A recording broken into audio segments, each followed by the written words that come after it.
Hello.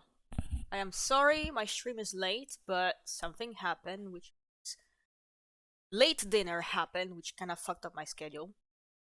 I hope everyone's having a good day. Put up the game roll. Right?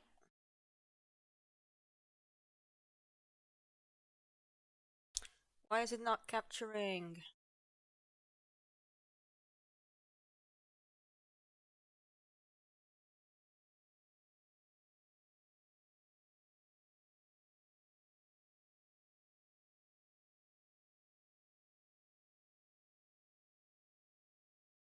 Hope everyone's doing okay.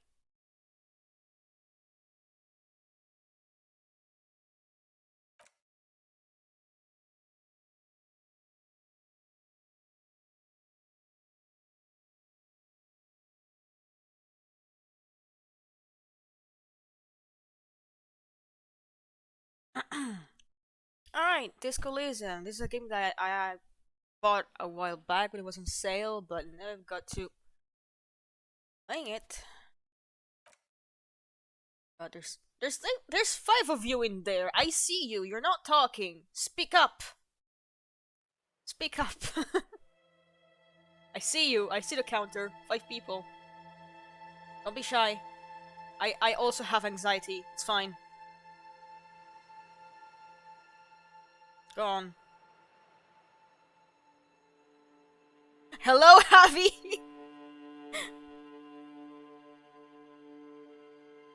Are you doing okay?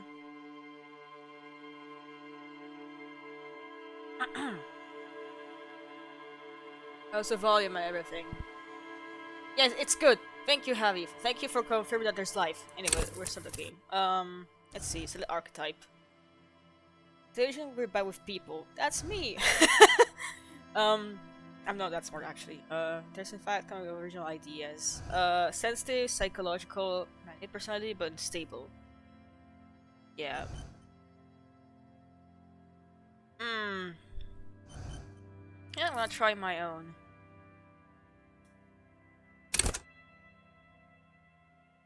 Brain power, how smart you are, sensitive, how emotionally intelligent you are, how muscular, how strong you are, how agile you are.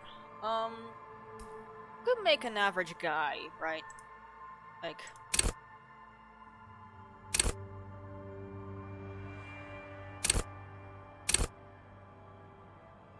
he got shit. At least like have some basic stuff, right? Hmm.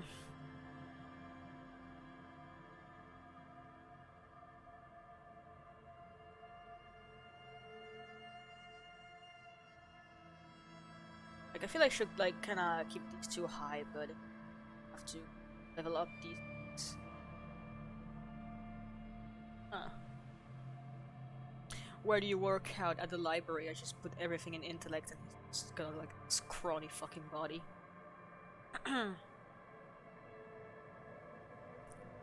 uh, yeah, shift physics and motorics, but actually, I feel like sense also should be like important. I think that's that. Logic, world.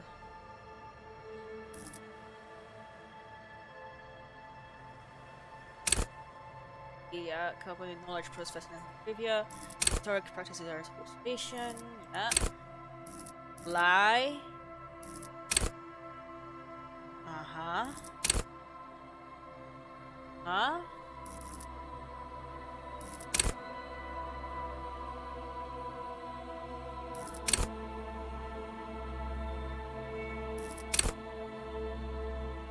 Yo! Harry Dubois is an empath? I'm sorry. I imagine him going, I'm an empath, I know how to deal with this.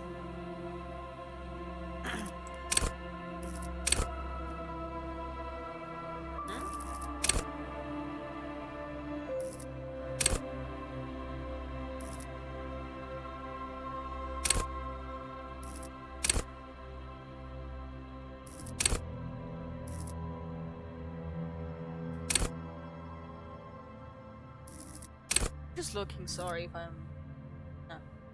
Yeah, it looks so cool.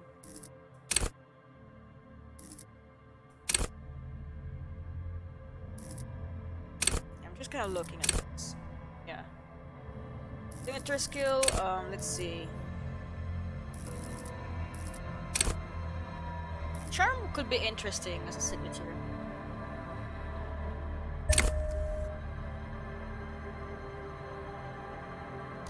But the persuade would be a smooth talker.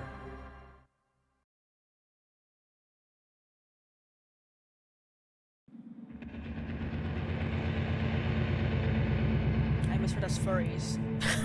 Way to ruin this. There is nothing. Only warm primordial blackness. Your conscious ferments in it. No larger than a single grain of malt.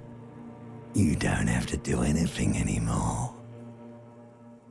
Ever. Never, ever. Never, ever, ever, baby. Alright. An inordinate amount of time passes. It is utterly void of struggle. No ex-wives are contained within it.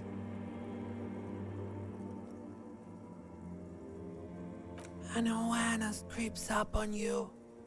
A mass lies hidden in your dead angle, soaking in some lurid acidic sauce. It's bloated and shameful. A ball of meat surrounding you. This is a terrible line of questioning, and it will only lead to more awareness of the meat thing. Increase the volume a bit. Okay, thank you. Ex-love, ex-tenderness. It is foolish of you to resurface to the loss. Not after all the damage you've suffered to get here. Some of it irreversible. Stay. Sail with me through the abyss of pelagic zone. Oh, I'm gonna wake Do up you and- really? You wouldn't like it if I told you what was back there. Why'd you think you had to bludgeon yourself into oblivion? Or did you not sense yourself marinating? Poured so much on yourself, got a bit carried away, did we, Chef? Fear and apprehension. You should ask what's out there first.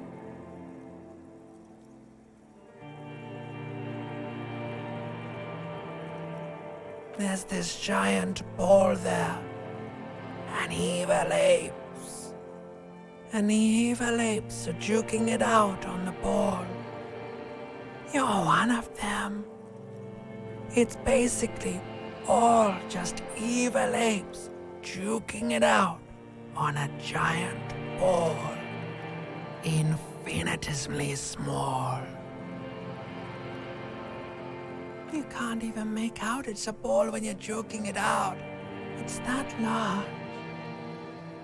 Vying for resources is just a stupid expression you picked up somewhere. The part of the presentation you want to take home with you is this. You have to beat the other evil apes in the face, or you lose. Yes, it is. And you drowned in that sadness a long time ago. You lost. The sound outside. You recognize it. It's a Caprice Canela motor carriage.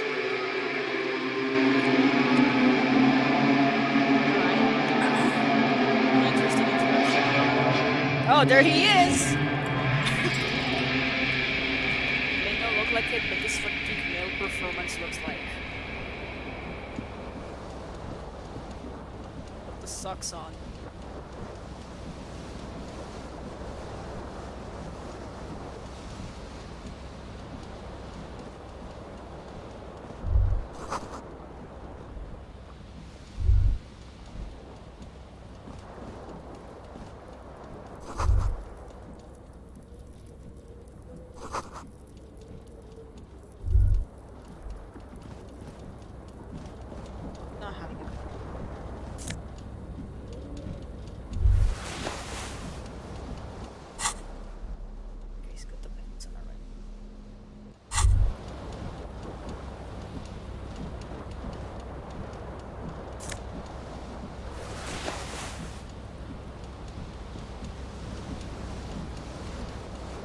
This fan has two chain pull switches. One ends in a tiny fan, the other in a light bulb. A truly horrific necktie has somehow attached itself to one of the blades. Or has it been consigned there as punishment? You feel as though this creature is your friend and wants to reattach itself to your neck so that you may continue your adventures together in this strange world. Okay, that sounds very bad because...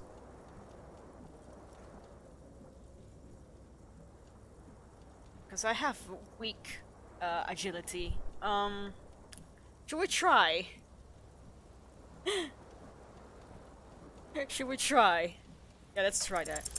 You reach out to grab the tie, but what's this? Diffuse, radiating chest pain. Doom comes over you. This is bad. Oh fuck. Feels like sharp stones grinding in your chest and keeping you from moving.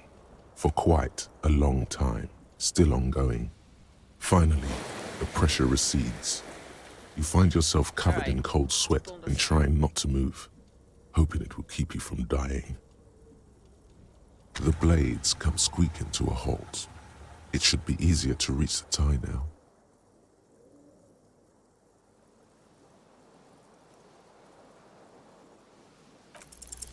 You swoop up and catch the tie. Snap. It's released from the blade. Warning, warning, the necktie is no longer contained. What you have in your hand is a fantastically colorful tie with 4 or 5 different patterns. The knot reminds you of a noose. Wow, that's quite macabre. If it's your friend, why was it up there? Who ties their friend to a ceiling fan? Maybe this thing is dangerous somehow. An ominous, foreboding feeling fills you as you look at the tie. A terrible mistake. Turn the lights off immediately. You can practically feel the photons burning a hole in your brain. The lights are off. I'm torturing this poor man. That soon. The window stands broken in its frame. Cold wind blows in. The shards face outward. Whatever broke this window came from the inside. A fine web of scarring covers the back of your right hand, but none of it is recent. More likely a projectile than a held object. There are no fragments on the floor from pulling a tool back in after impact. It is too large for a bullet, yet too small for a piece of furniture. You're looking for something heavy and larger than your fist. A bottle, maybe? Like the green shoe that's on the hat rack in the corner, which, coincidentally, is missing its friend. Congratulations, you smashed the window with your own shoe. Now you only have one. If you're lucky, you can still find the other on the balcony outside. The door to it should be outside your room. A cool wind gushes in. Your toes curl up from the cold.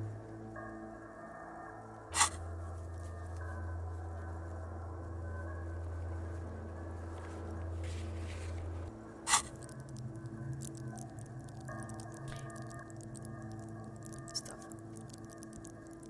100.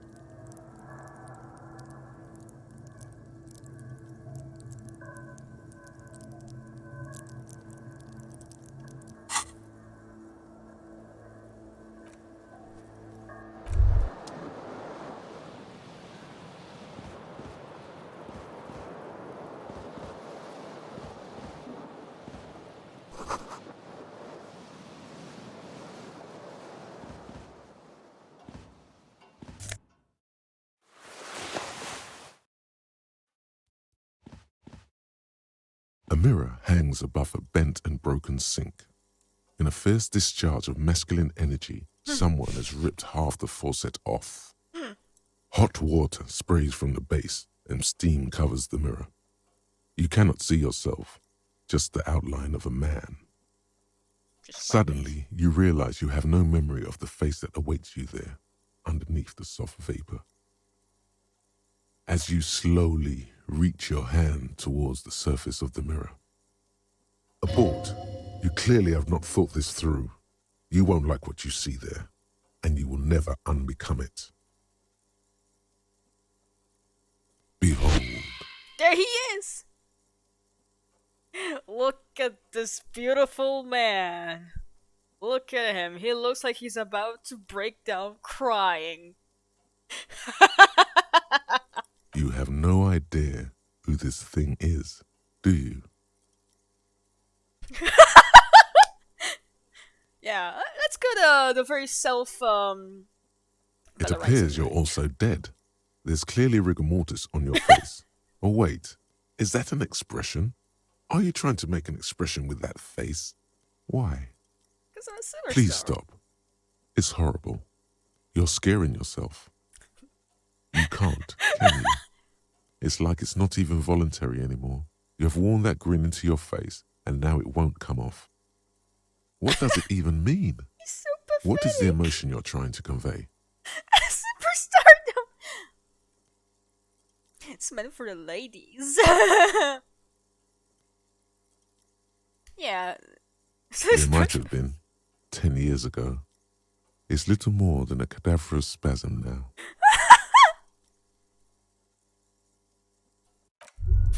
Oh, he's miserable. I love him. You hear a jingle. Keys are clinking in the pocket of your flare-cut pants. It says, whirling in rags, on the aluminium key ring. There is a single key on the ring. The number 1 is etched on it. It should open the door.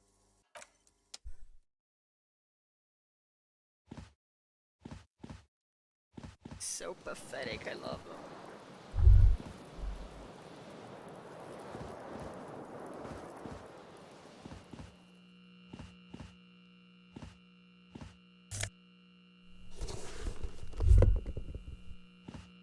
See if I'm missing anything. Oh, wait. What is this?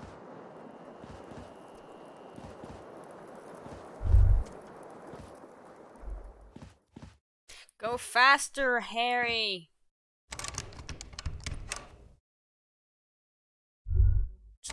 It's locked.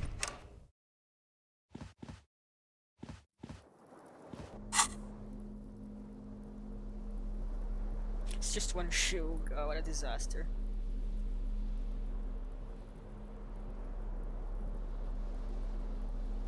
The shirt makes me look like shit. The shirt makes me unattractive. Nobody wants to fuck me because of the shirt.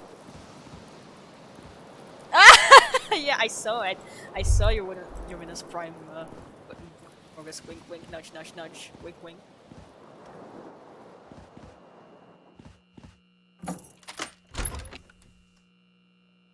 Come on, Harry.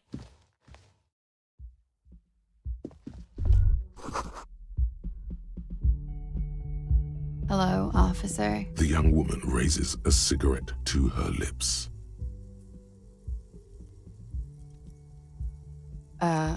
No. There's only one solution to this. You're a businessman.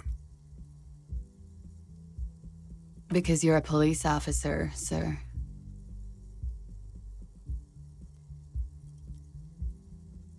All of these answers are fucking silly, which is great. I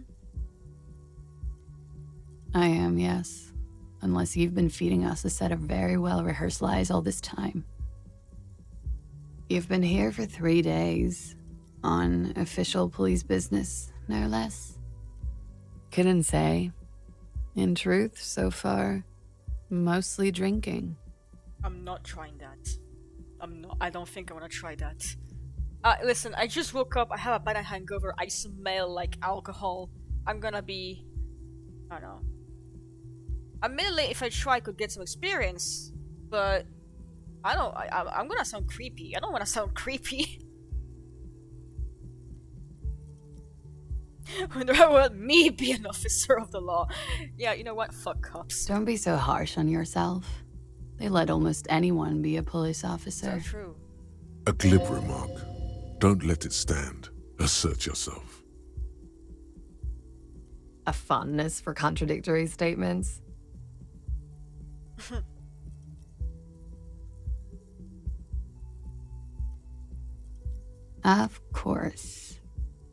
She remains unconvinced. Let's try. The words have Fuck! already left your mouth.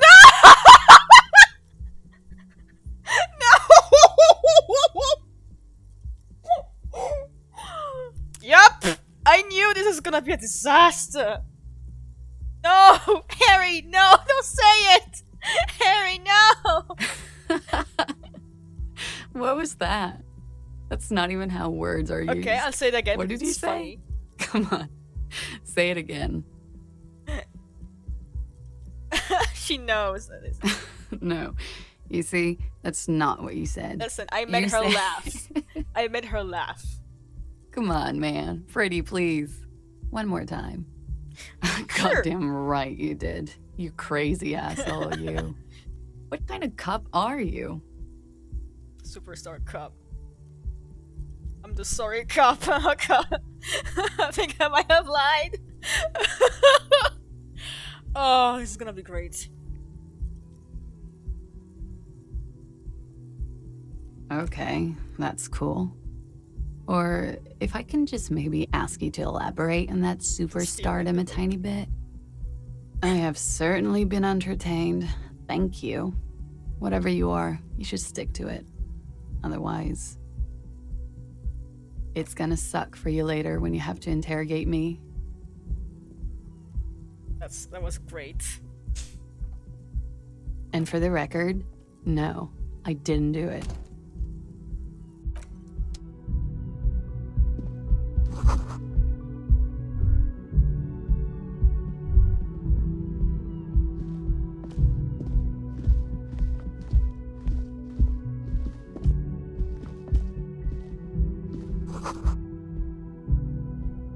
Trompe le monde. Oh, so like, trick the world, I think. Translate.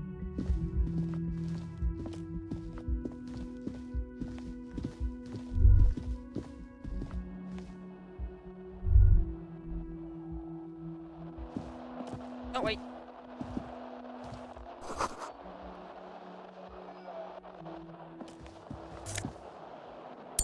Pure money. Oh.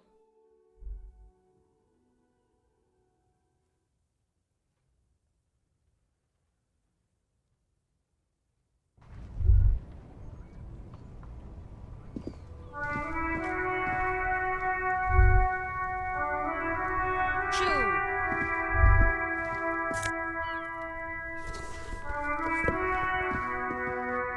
There they both are.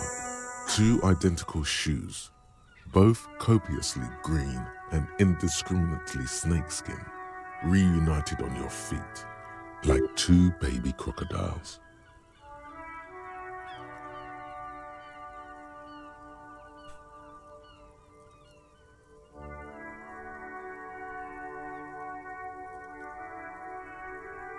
Good, they're balanced, comfy.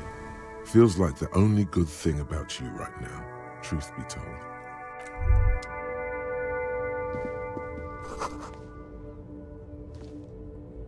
Come on, Harry, get in.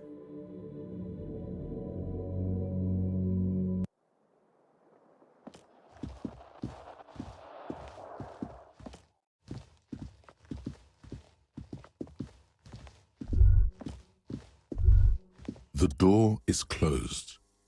There is no answer. You hear the shower being turned on, somewhere inside. A tremendous loneliness comes over you. Everybody in the world is doing something without you.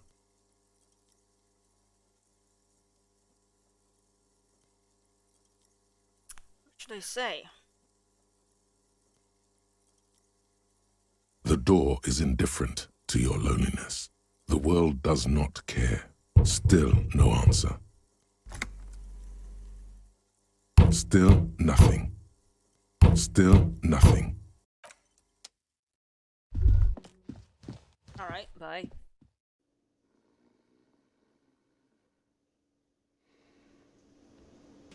There he is! That's his boyfriend, I think. That's all I know about this game. These men, like, I sure have seen these men do a lot of things on Twitter.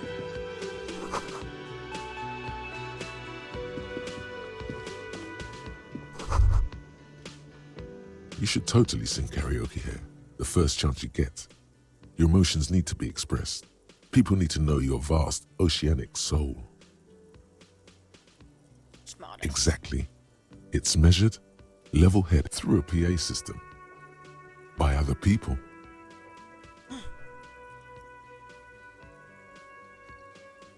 You have not yet stumbled on the right lamentation, but it's out there. It'll come to you. You will wreak havoc with it. Don't worry. No. Don't sing the happy song. It's stupid. Sing the sad song. It's profound. You have to find something tragic to sing first, though. Who is mistakenly identified as a cop for his prominent jawline? Yes, sounds likely. You should probably go on stage and pose for a moment when you're done with this thought. See if it works.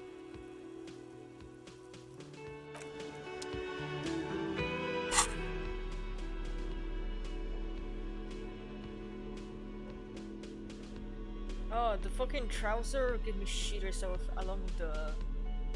God damn.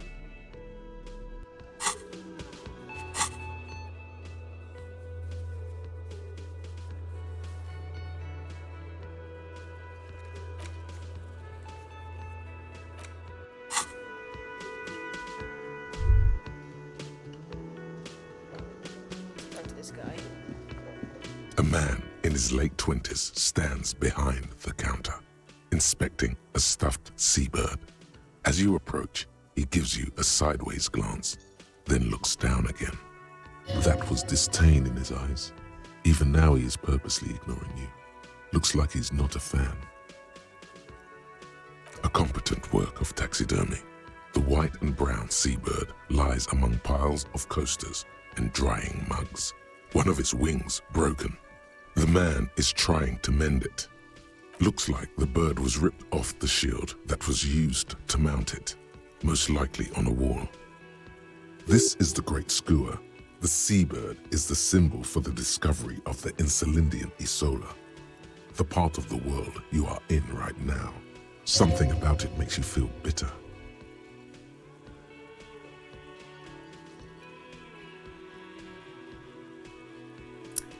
Could have some like chat mate or offer help.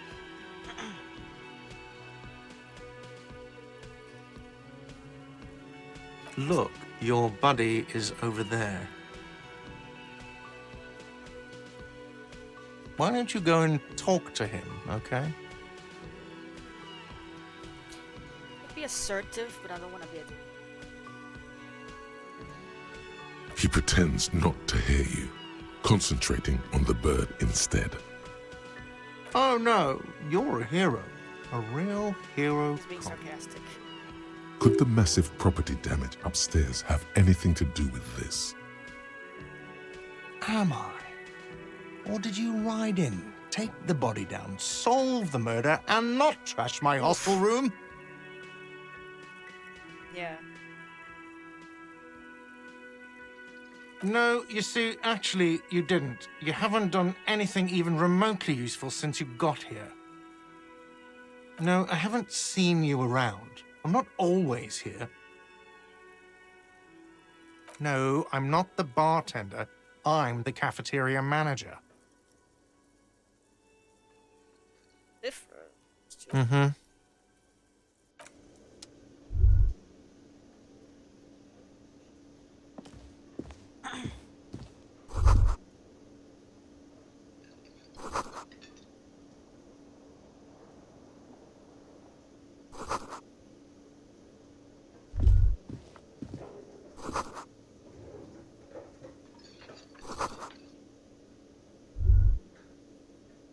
Ooh. What is that?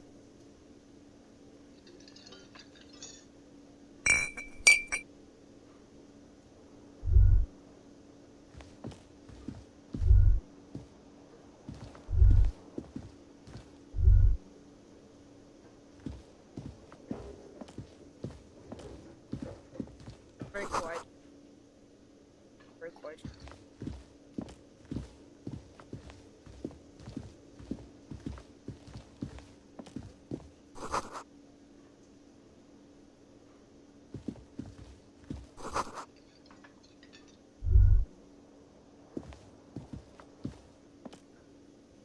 Why are you talking to her? Hello, sweetie. Oh, Grandma. You shouldn't keep your colleague waiting. A bespectacled man in an orange bomber jacket is tapping his foot on the floor. Looks like he's waiting for someone. As you approach, he narrows his eyes and extends his hand in greeting. If an assault were launched on this building right now, if the windows came crashing down and the whole world descended upon you, this man would hurl himself in death's way to save you. You are sure of this, but why? Hello, I'm Kim Kitsuragi, Lieutenant, Precinct 57. You must be from the 41st. You realize he's waiting for your name. This is your chance to come up with a really good name for yourself. Get creative. Conceptualize. Sure. Concentration makes you squint your eyes. Your name should be deep gold and orange, like a forest fire looming on the horizon, but mixed with the stench of liquor rising from your breath. You're 2 steps closer to it, but there are still many to go. Okay then. It looks like we had a little scheduling error on Sunday. Saturday too, actually. Have you had time to talk to the manager here? What he means is, he has been trying to meet up with you for 2 days, but you have been otherwise occupied.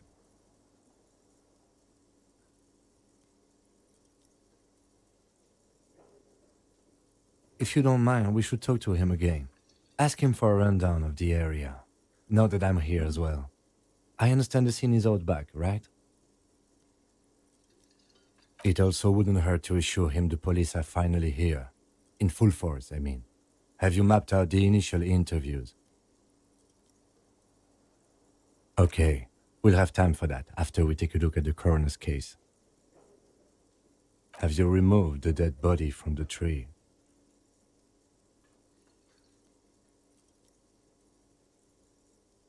So, the body is still in the tree. This is the first time you detect a weariness in the lieutenant's voice. It is no idea what obvious the he fuck would is have happening preferred to for the me. body to no longer be in the tree. Where it has been hanging for 7 days straight. We should go there as soon as we are done talking to the owner. I can see you drank last night and the night before, and that you are still drunk now. But I have seen officers go through worse. Much worse. If you need something for your headache, there is a general store nearby. But as I said, the dead body should be our #1 concern. I was sent here to meet a detective from Precinct 41. You have the insignia of the Citizens Militia on your sleeve and on your back. I suppose you could be impersonating him. You could have gotten the insignia from the black market or forged it. But for now, I'm going to set those possibilities aside. I'm not from the Inspectorate General. Inspectorate General means internal affairs. What he's saying is he's not from the rat squad and isn't supposed to suspect such things. Yes, but I'm not them. I'm from criminal investigation. Yes. They're not just white rectangles. They bear a halogen watermark with the letters RCM and a pattern resembling the street grid of Revachol West. I would ask you to step into the headlights of my motor carriage, but again, it's none of my concern. I just need you to do your job. You mean you don't have a badge? Losing your identification card is a serious matter. My vehicle has a shortwave. You can use it to report your badge missing. I would advise you to locate it as quickly as possible. But getting the body down should still take precedence. After you, officer. Lieutenant Kitsuragi is now in your party. You can talk to him whenever by interacting with him. Okay. Talk to her. Sir. And have you found anyone to be sweet to? Thought we were mating rituals.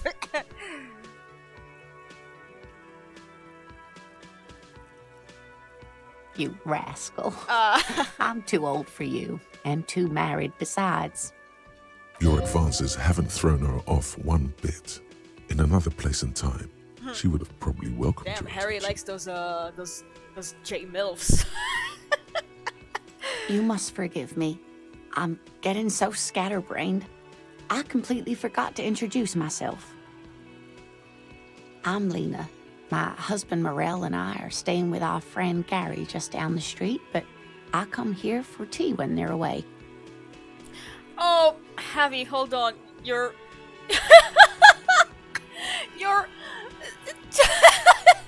the mod bot immediately flagged MILF as offensive.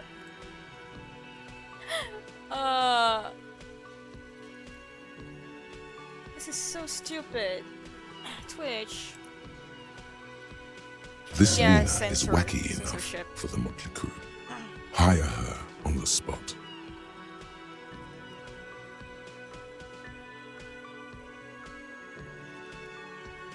Whatever do you mean?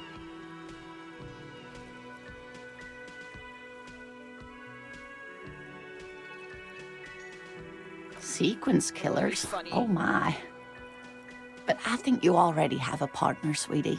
Oh, let's get Grandma. A partner who needs you to help him get a corpse down from a tree. I can assure you with absolute certainty, there are no sequence killings taking place in Martinez. Now, gentlemen, no need to squabble. I wouldn't be of much use to you anyway, sweetie. I really would like to help out, but I don't want to slow you down. If it weren't for all the stairs and potholes in Martinez, I'd join you for sure. Alright. Of course, dear. Good luck with your case.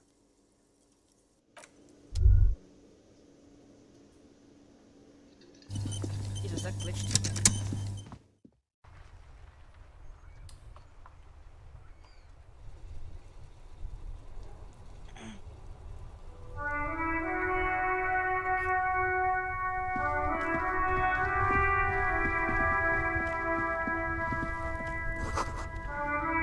Yeah!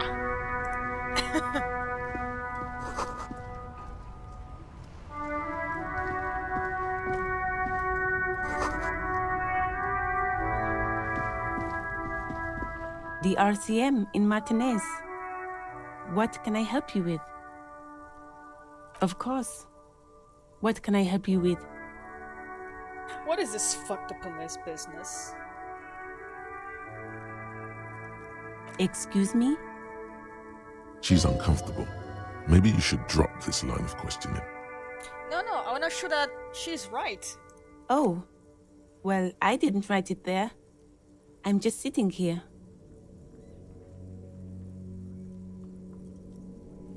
Okay. I would like Excuse me? She's uncomfortable. Maybe you should drop this line. Oh. Well, I don't know anything about that either. As I said, Pig is a widely used term for members of the police. It's not loving. Oh, I went from 6 viewer to 1. No need to worry, we are not saying you did. okay. Well, I didn't. Me? I am just a gardener. I am working. I have a greenhouse in the yard there. I've been trying to get some work done. There's discomfort. She stops mid-sentence. As you probably know, there's a Ah, corpse that's where hanging the from a body tree is. there. It smells pretty bad, so I have to take breaks. Don't worry, miss. We are here to clean it up. You can get to work soon. Did my stream disconnect again?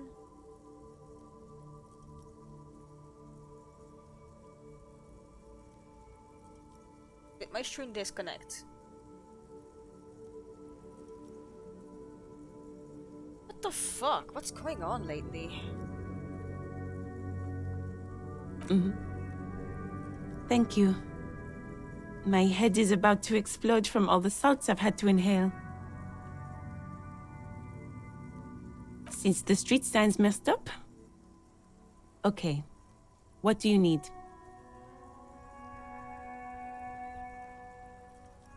What do you mean? Yes, sir. District of Martinez. This intersection is called Roundabout North. He knows where we are. He just wants directions.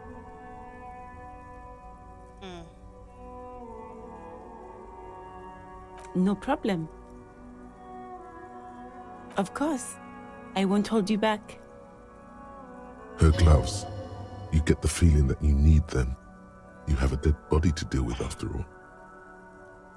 Sure, keep them. I have another pair.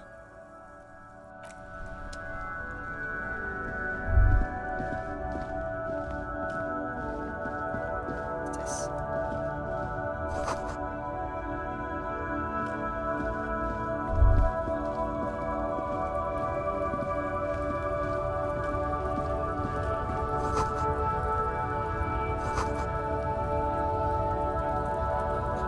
Those able-bodied men.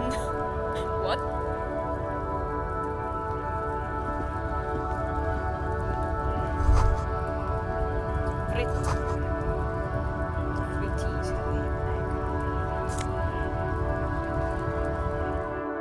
What the? What happened? Did I die? Oh, I went into the gym. Let me go outside. I want to guide them.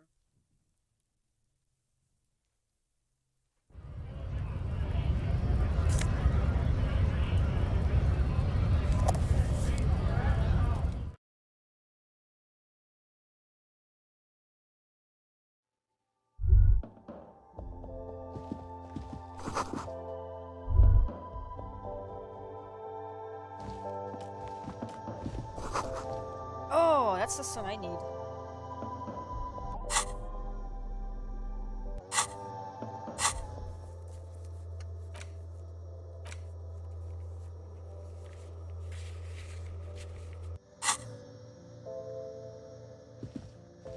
Welcome to Frit. Feel free to look around or something. Everything is out on the shelves.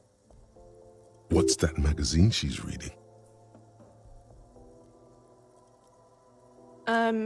Okay. I'm not really supposed to be chatting to anyone, but... I don't really know anything. I mean, I know it's there, but I haven't seen it, so... Not really. No. I didn't know him at all. I don't know really long. I don't know. Cool. No need He's to worry. so mean. It's just standard procedure for us to ask around. If you hear anything, let us know, okay? She's literally me. Okay. Uh-huh. A small cabinet on the wall is filled with various medicine bottles, nasal sprays, and blister packs. They all bear the Saint Baptiste Pharmaceutics logo. Their logo is the bloodless rose, pure white, untouched by harm.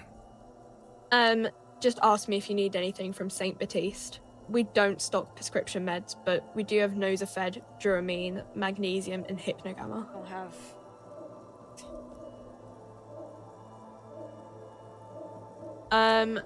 I don't know. Let's see. She doesn't know. anything. Nosafed is a nasal spray. Duramine is a really good painkiller. Magnesium is a dietary supplement. Hypnogamma is... I don't really know what Hypnogamma is. I guess it makes you feel less shit. It's recommended to use after lots of partying, studying, Oh, or so it's- exercising. For hangovers, I guess. Uh-huh. You see several packaged raincoats fill a low shelf beneath a display of croissants and juice bottles. The raincoats are transparent, except for the big Fritta slogan on the back. What is what? It's a raincoat. If you want to buy one, then it's only 4 real. Yeah, I don't have. A colorful display of cigarettes and alcohol bottles line the shop wall, inviting you closer. There, in that dark green glass, all in vain. The great flowing river of warmth, wine, alcohol, beer, alcohol, love, alcohol.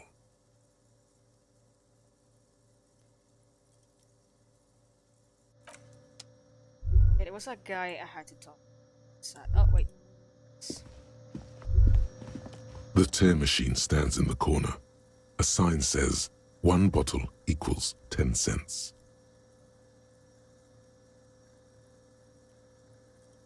This for like this. Oh, that's the tear machine. It's a machine for tear. You know, you find tear outside, like bottles or whatever, Oh. and put it in the machine, then it gives you money. You need a bag, I guess. We used to have some, but we gave them all out, so... Feel free to use it if you find a bag, though. I'm sure there are some out there, somewhere. Hey, Kim. Yes? What do you want to know? Maybe you can tell me what you do know to help me narrow it down a bit. Do you want me to brief you? 3 days ago, the RCM Emergencies Desk received a report about a security guard who was found hanged in Martinez. An anonymous caller said there was a dead body behind the Whirling in Rags hostel cafeteria. The cadaver had been there for 4 days. No one had come to investigate. During that time, the victim had been stripped of his belongings. The caller did not identify him, but used the word lynching. There is an ongoing labor dispute between the local dock workers and the logistics company Wild Pines. I was told we should approach the death as part of this dispute. A security guard or worker of some sort hired by Wild Pines. This was just hearsay from Martinez, of course. We need to find out the truth. To find him or her is one of our tasks here. For now, all we know is that the tone was muffled using a device of some sort.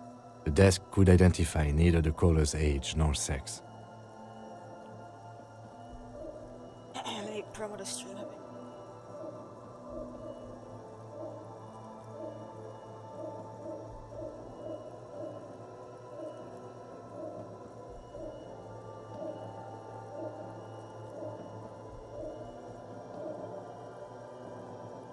There's a strong prejudice against involving the RCM in what's seen as union matters.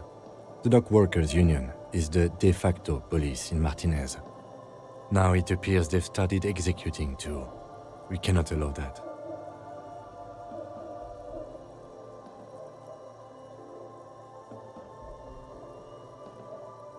Let's see.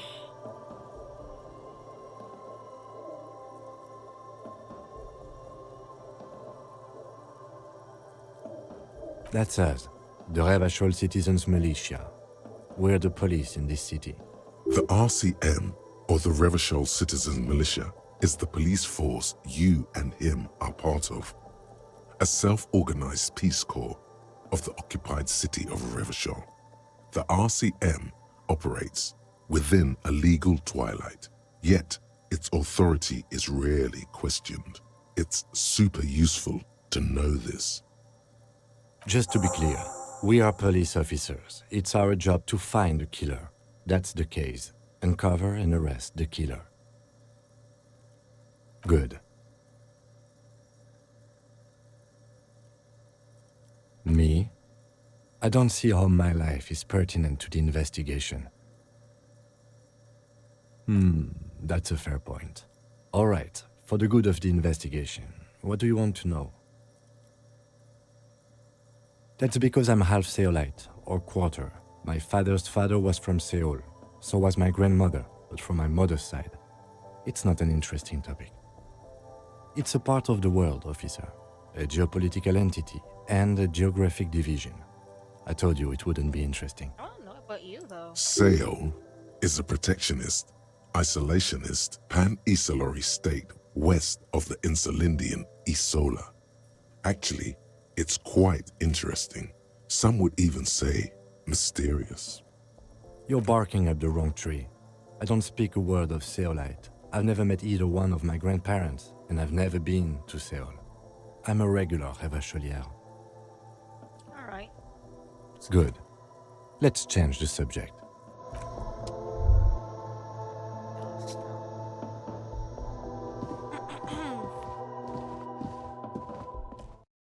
This was this guy I had to talk to.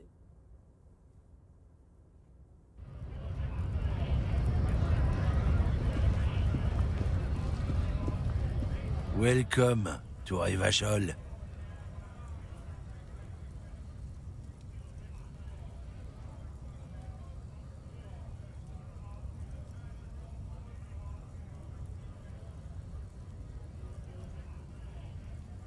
Don't you welcome to Revachol me.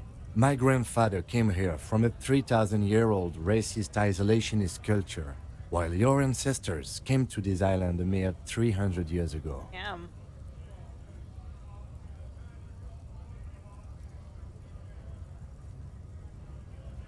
Every school of thought and government has failed in the city, but I love it nonetheless. It belongs to me as much as it belongs to you.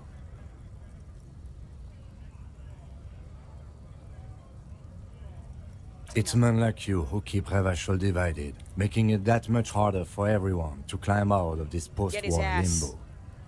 What he means is, fixation on the Revacholian nation makes it harder for Revachol to actually attain self-determination. Oh, come on, man. I just said Racist lorry welcome to driver. Revachol. It's a lorry driver thing. But it's such a French beat. I know exactly what you meant. You think my kind doesn't belong here, that I should watch myself and behave. But you see, I'm an officer of the RCM. It's actually my job to make sure you behave. I would advise you to remember that. Silence. The air between them becomes tense. Your partner needs backup. Now's your moment to shine.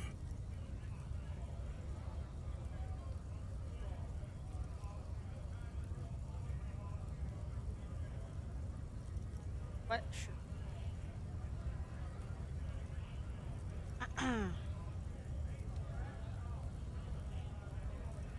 You two make a cute couple. You know We that? sure do!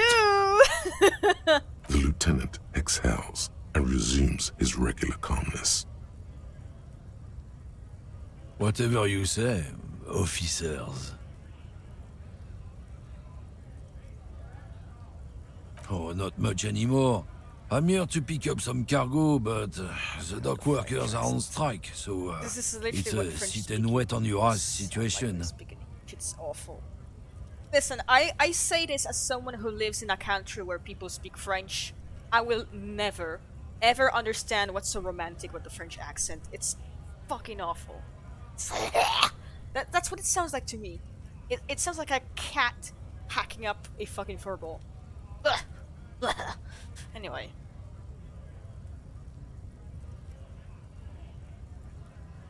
Apples. Apples is exactly the kind of thing you'd say if you had something to hide.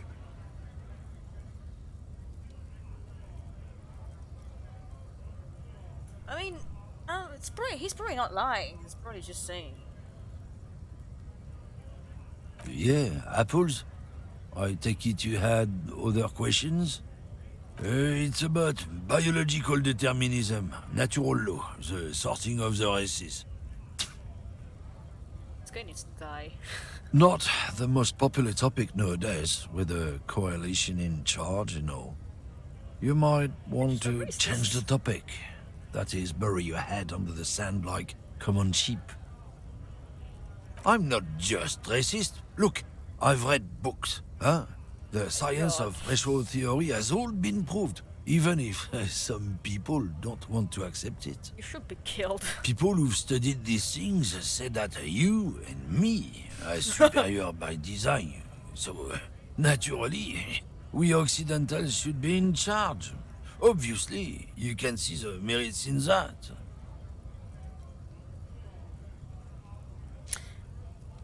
What is that? That's So, lately we Occidentals have experienced an unfortunate downturn when members of the superior race cease to believe in their innate superiority. They stop competing for resources. Well, you shouldn't be competing for resources. What's the problem? The problem? The damn Kips are showing a real good game lately. Same with the mosquitoes. And the other introduced species too. They're on the precipice of cultural victory. Cultural victory? What is this then?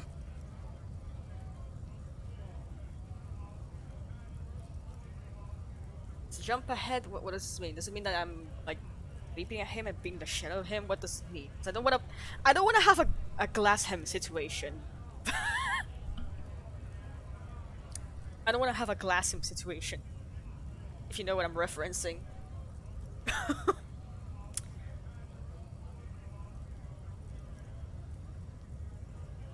It's what the Kips of Boogie Street are going for, right under our noses.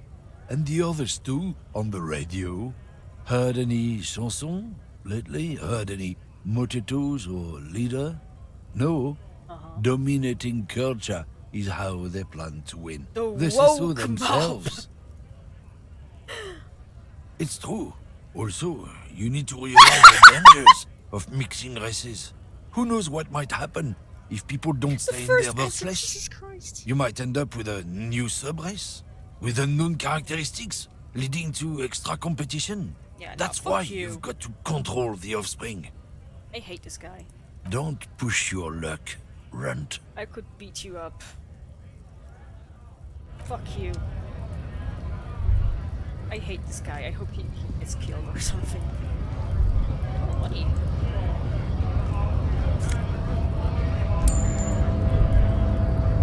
What's this?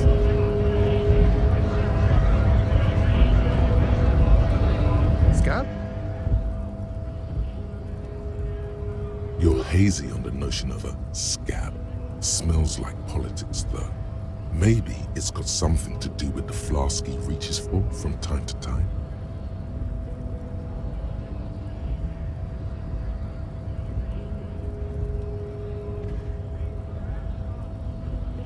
A kind of a worm, content with mere survival.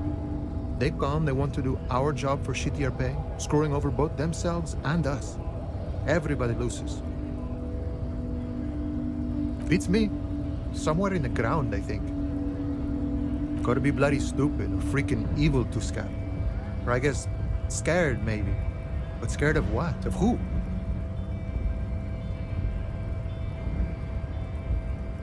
Personally, I'd rather beg than scab. If the gentleman shouting on the street came begging, maybe they'd have gotten something.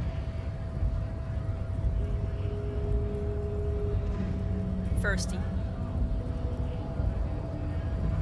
We've explained the matters, but they don't listen.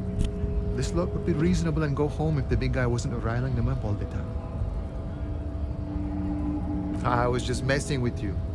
No one's ever seen a cop scab. Imagine, you cops going on a strike, but then another cop comes in and says, let us cop for less money.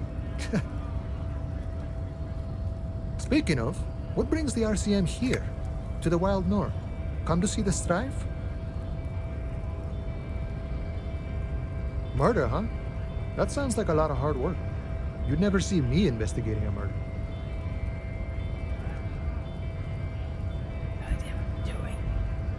Of course, Policia. It wasn't me. You can rule me out. Easier that way. Should we? He's nice. I don't like nice. He didn't do it. It's the truth.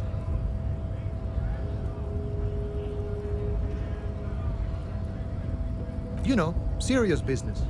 I'm sure the big boss will be glad to tell you. You'll have to ask him first. He's a chatty guy. Wants to talk about the strike. Return once you've met the union boss and are on a better footing with the organization. My friend, I respect the right to roam. The open range awaits. I don't operate in that capacity. I'm not a granter of passage. The passage grants itself. If it's all so simple, why don't the strikebreakers just go up the stairs? Aye. Walk right past Measurehead and go in. Yeah, the 2.5-meter tall Semini supremacist there. Walk right past him, then press the button to unlock the door, then go past him again, and you enter the arbor through the office. Está.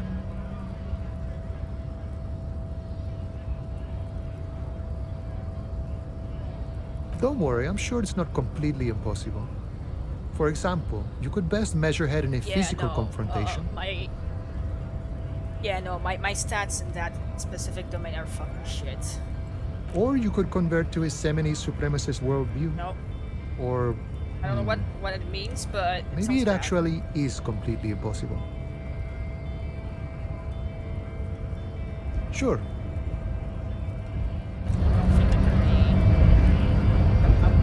If I try fighting this guy, I'm gonna die.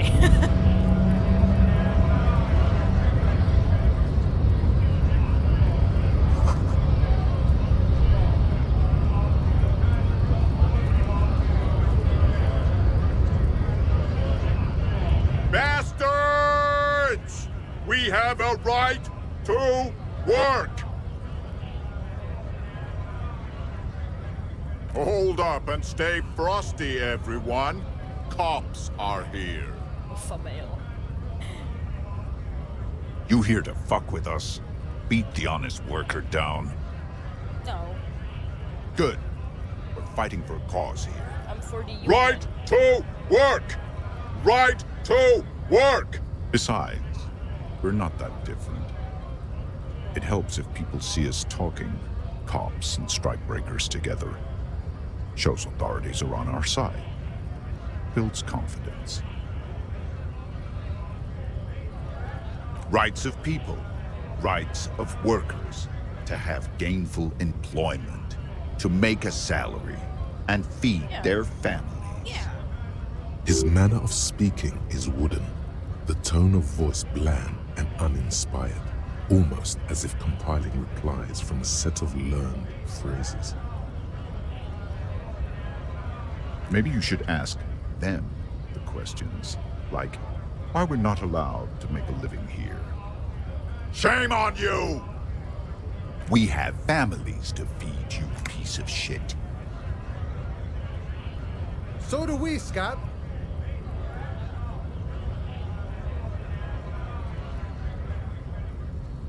We were promised work. We'd be in there, working, if the bastards hadn't shut the gates. Main gate's locked. Would take heavy ordnance to bust it open, and try to get in through the secretary's office. Door's locked.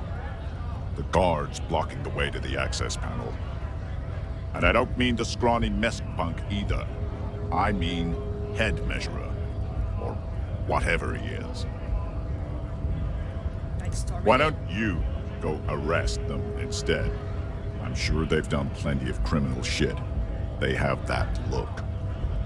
It would be better for the neighborhood if you went home, at least for now, if you can't get in anyway. No!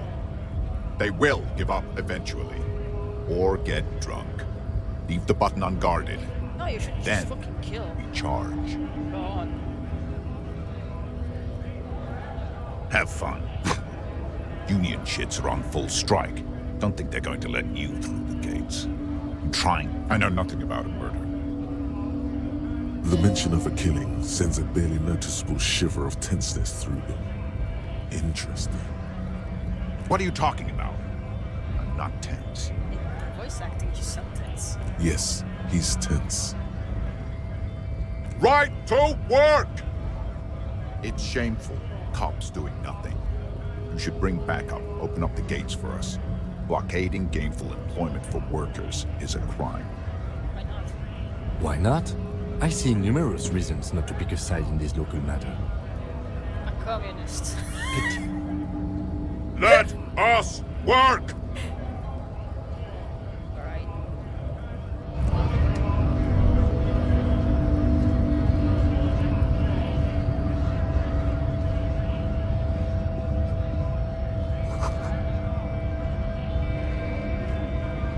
A lorry stuck in the traffic jam.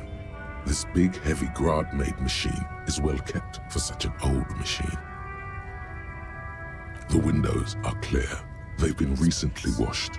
You can see a lorryman's cabin with personal belongings, stickers, insignia.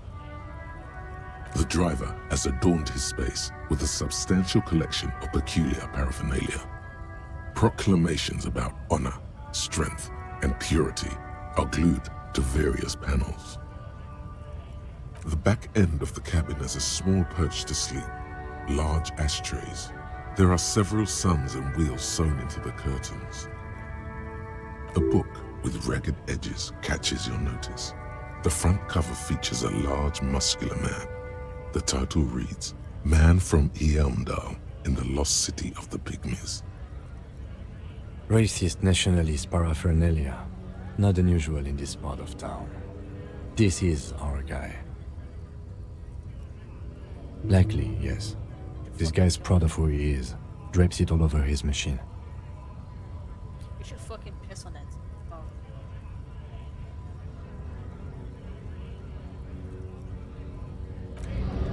Fucking vandalize it. Oh,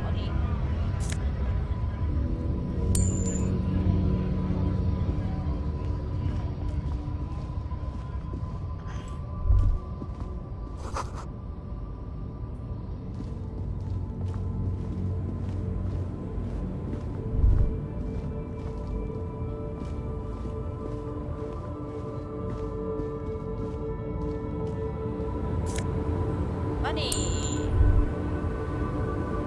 Rich, baby, I can buy myself a barf shop. The small, wrinkled woman does not greet you.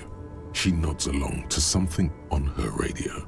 A photograph is clutched in her hands, and there is a warm smile on her face. The photo, an ambrotype from the turn of the century, as golden as her smile. It's the warmth of a winter night's fire. Maybe she could give you comfort and shelter, some cigarettes and food money. Maybe she's your... No. No response. Wherever this woman is, your words fail to reach her. Wait. She's just a distracted old woman. Better to leave her alone. Yeah, she's probably like having to do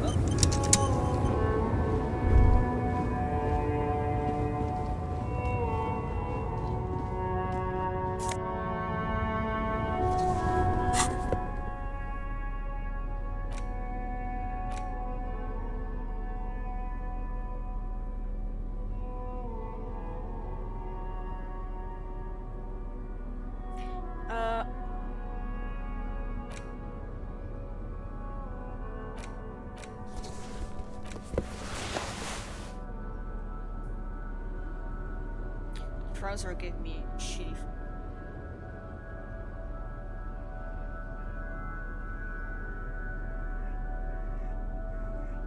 Well, I saw for his ship, at least my other stats are like slow.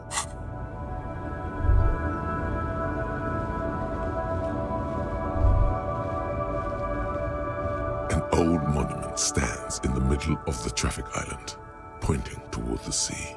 It looks as if it's been reassembled piece by piece, secured and mounted in the air with the aid of numerous ropes and rods. A silver plaque on the statue's pedestal reads, I am Philip III, the Squanderer, the greatest of the Philippian kings of Revachol, son of Philip II, the opulent, father of Philip IV, the insane. Not a good track record of mental health in that family. Let's see. What did he do? You have no idea what you did a week ago. How would you know what this guy did many centuries ago? High above you, the king stands triumphantly oblivious to your memory trouble. He's dumb as rocks, like me.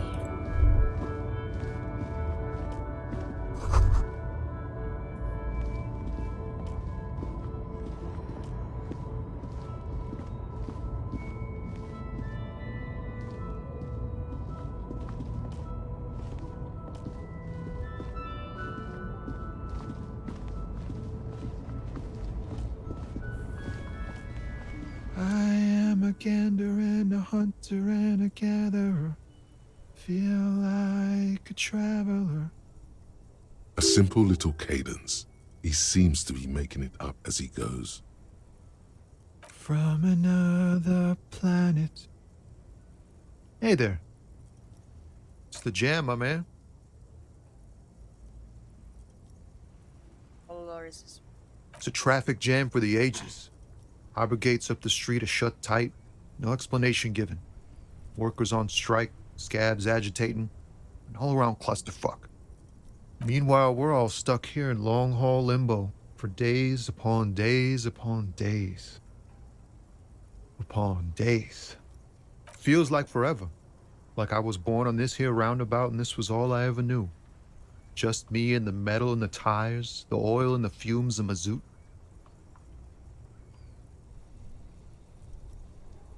Yeah, imagine. It's been a whole week already. Behind the laugh, however, a touch of sorrow. So tell me, what do you need? He ain't one of us drivers. I know that. All accounted for.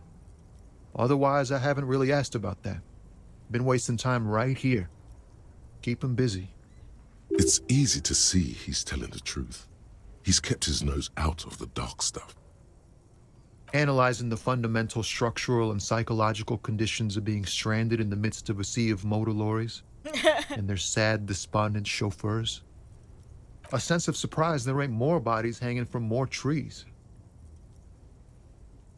Oh, high-grade narcotics, illegal firearms, stuff like that. He's very honest. Time to arrest him. No. Relax. He's merely joking.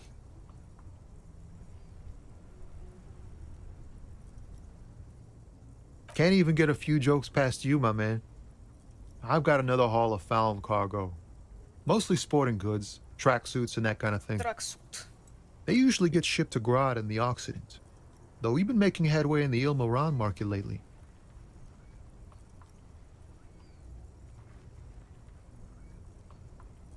The man taps his fingers rhythmically against his arm. It's like, whatever's going on over at the docks. Workers got a blockade set up, making demands, no way in or out. Some pretty wild stuff, I hear. Like a giant new power crane in half the company? I forget what exactly. Good on them, I guess. I've heard talk there's a company rep in town, too. Like, a strike negotiator type. They'd know what's up. Precise demands and so on. Ah, yes, from the Wild Pines. We'll meet her soon enough, I'm sure. They want to keep that money flowing in, my man. Ka-ching. He doesn't blame them, but he's not on their side. That's for sure. Anything else? Yeah, this ain't really my area of expertise. I just do my job and get paid. I have things to do and places to be. All of us do. Us lorry drivers. Cam, your nurse. You still hang around here waiting for this mess to end. Most have scurried off somewhere to get drunk or high. Or laid. Not that I blame them, really. Not my thing. Chasing transient pleasures is a drag these days. I prefer the examined life now. Thinking, reflecting, observing. Don't be a stranger. Right? It's the fucking car. Is that King's car? Before you stands a motor carriage. The bodywork is covered in blue and white livery, bearing the number It's like shit. 57. Vapor emanates from the large engine on the back of the vehicle. It hasn't had time to cool off yet. This must be the infernal machine that tore you from oblivion. The Caprice Kinema motor carriage. In the cabin, you are welcomed by a set of steering levers, a radio microphone on a hook, a pull-out toolbox under the seat, and the soft glow of the fuel preheater gauge. The frequency tableau lights up, and a green button labeled Prime Line glows like a feline eye. And then you hear something.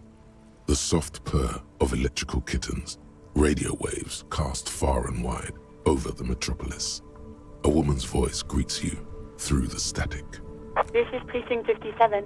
Hello, Lieutenant. How may I assist you? Hello, Alice. Please assist our colleague from the 41st Precinct here. I'm putting him on.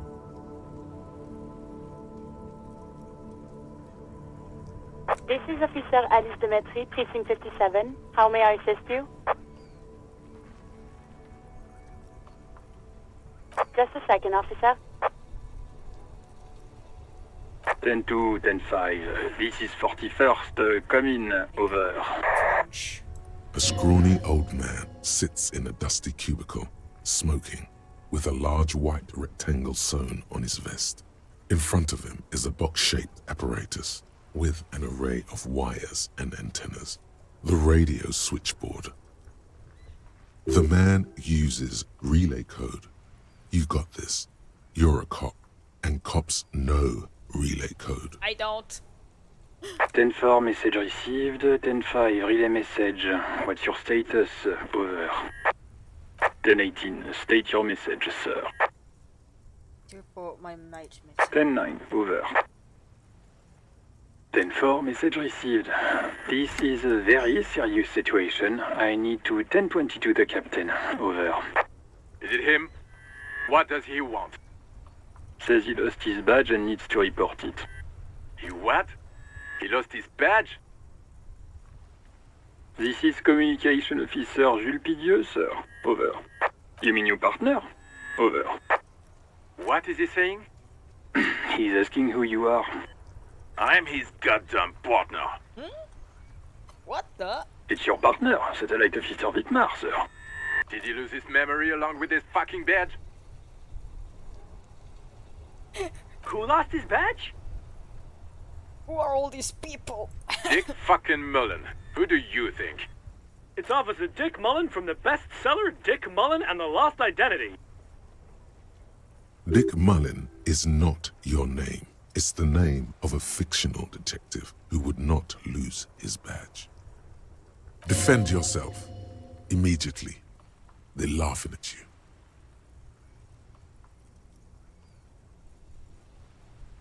He says this has probably happened to other policemen before him and laughs sarcastically. Oh goddamn it. Is he fucking kidding? The whole station's gonna be dicked for this. Satellite Officer Vitmar is wondering if you might be joking and adds that this tarnishes the reputation of the entire station. Over. Mullen dicked us.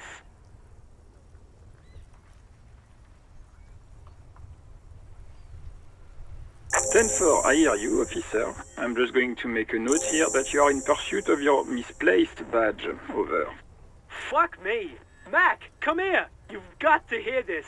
Dick Mullen lost his badge. What's going on? Who's this man? Who are all these people? Super Cop here lost his badge. Firsty. He lost his what now? His badge. He lost his goddamn fucking badge. 10-9, come again. I didn't get that. Over. New heights even for Captain Sober. Ask him. Ask him if he's lost his gun too. They're all laughing at me. Sergeant Orson wants to know if you lost your gun too. Over. Check your pockets. Check your... Holy fuck. You don't know where it is, do you? Oh no. No. It's gone. It's not fucking on you. Don't sweat it, Bratan. You don't need a gun to have fun. We can still have fun. It's not all over. 10-9, come in, officer. Did you get my question? We were wondering about your gun. Over. I could always try to maybe get some experience, but... Lying. Yes! Over the phone, it's easy. Just say it like it's the truth. And then it becomes it. He says he didn't. Thank God for that. That would have been a nightmare. I don't even want to imagine the poor prick who has to relay that kind of news to the captain. Lying! Gaslighting! Like a real guy boss! Losing his badge is bad enough. Tell him to find it, and fast. We can't have some gangbanger running around with it. What? We're all glad to hear you've not lost your gun, officer. Do you need further assistance? Over. Roger that. 10-10. Over and out. 18 kilometers to the south, in the 41st Precinct's relay booth, a small crowd has gathered around Communication Officer Jules Oldboy Pidier, around a dozen cops. The small room is filled with cigarette smoke, abuzz with laughter, when Officer Judith Minot enters. Her left arm is in bandages and her hair trimmed short. What is going on here? Did something happen? What happened is my partner made contact, and it's not good. He's lost his badge. He seemed confused, delirious even. Mac, the torso Torson, is finger-fucking his fist, What? laughing hoarsely and apparently telling some dirty story to his partner, Chester McLean, near the entrance. Yeah, Mullen was fucked, alright. Sounded fucking drunk to me. Yeah, Mac's right. That was some gnarly shit there. Enough! None of this is funny. It's fucking sad. That's what it is. He's a cop. He's one of us, goddamn this. We must help him. Yeah? How do you fucking plan to do that, huh? Get him off the drink? Go jogging with him in the morning and get him on carrot juice? He's a lost man. I just know we can't give up on him when he's at his weakest. He wouldn't. Mac, man the door. You know what he told me? I don't want to get better. I want to get worse. Those were his words. This shit does not leave this room. Not a word of this to the captain, or anyone else. We'll give him a couple of days to pull his shit together. I guess I can hold off the report for a few days. Good. Okay, everybody. Nothing but a prank call here. We all got our laughs. Now get back to work.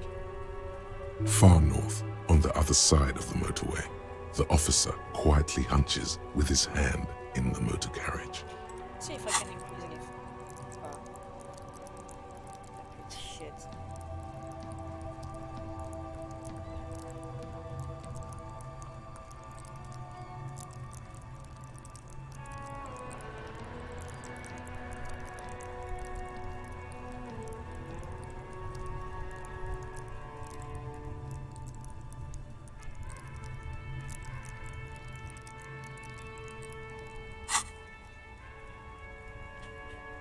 A metallic drawer slides out from under the seat and clicks into place. The tools inside are neatly organized. Take what you need, officer. It's going to be a long case. I'm not protective of my tools, like some men are. He's clearly a little protective of his tools. But what can you do? Work is work. It's robust, weatherproof, and well-made. Police issue, blue, lets you see things in the dark you would otherwise miss. The pry bar feels nice and cold in your hand, heavier than you'd think. Useful for opening all sorts of doors and lids. The handles are long and sleek. Snap, snap, go the cutters in your hand. The pull-out toolbox slides back into its nest. Preheater gauge casts a warm glow on the steering levers and the radio on its hook. The white suede feels luxurious under the touch, and the metal clutch handle so very familiar in your palm. As you tap on the gauge, the indicator pin jerks as if startled. It's in the large orange sector, indicating the engine is warm. Next to the gauge is a red switch labeled heat. There's no use pressing the heat button. It won't start without the ignition key. Translation: we're not going anywhere right now. Alternative translation: don't even think you can drive my MC. Okay.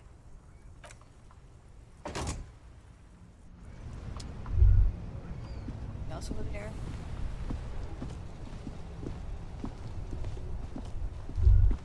Yep.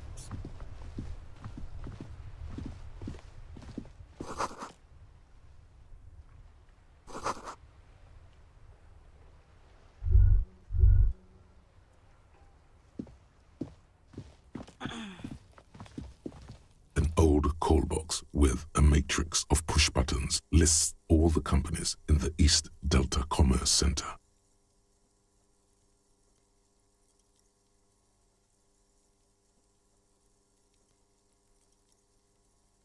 An off-key melody starts playing after you ring the doorbell. Then a woman picks up the receiver. Kuno, please stop calling here. Grown-ups don't have time for your stupid games. Oh, I'm sorry, officer. I thought you were... But the doorbell is broken, and the bookstore shouldn't even be on the list anymore, so I can't help you. Please don't call here again. Thanks. A single beep indicates that the line has gone dead.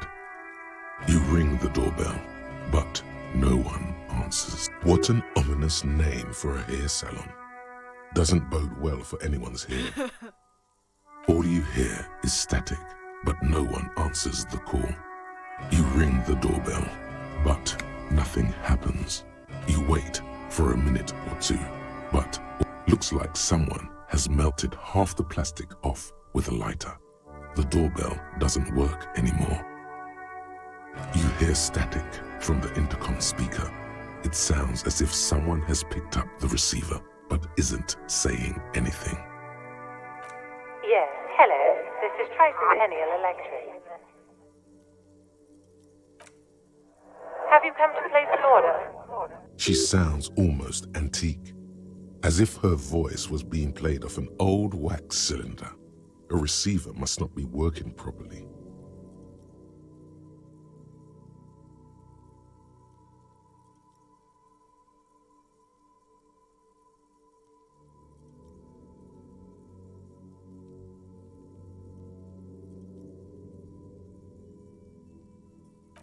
My God. The lieutenant exchanges a look with you. It's you. My God. I didn't think I would hear your voice. Who cares that you don't remember her? Just go along with it. No, something's wrong here. Are you sure she's talking to you? Michelle. Oh. Just please. I'm not Michelle.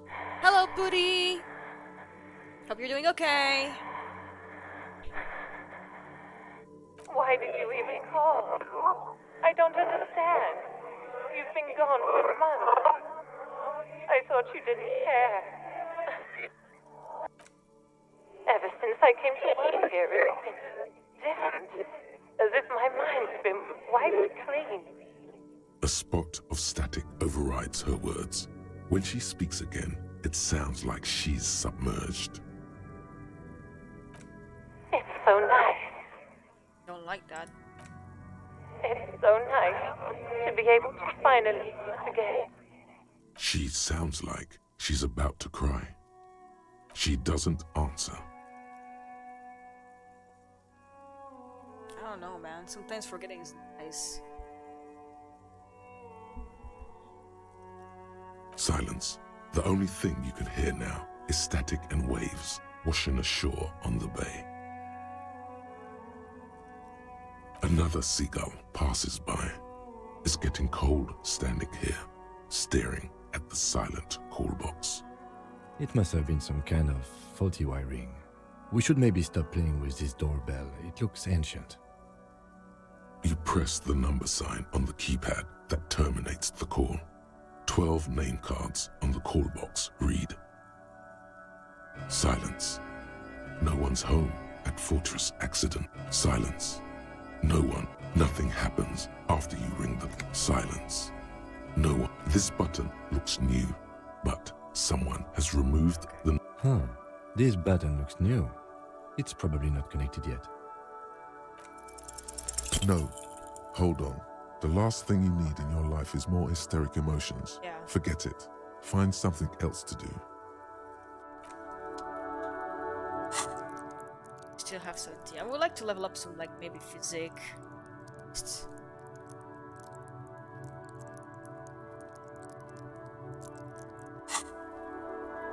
I suppose that's where the dead body is. So I'll see there if there's more.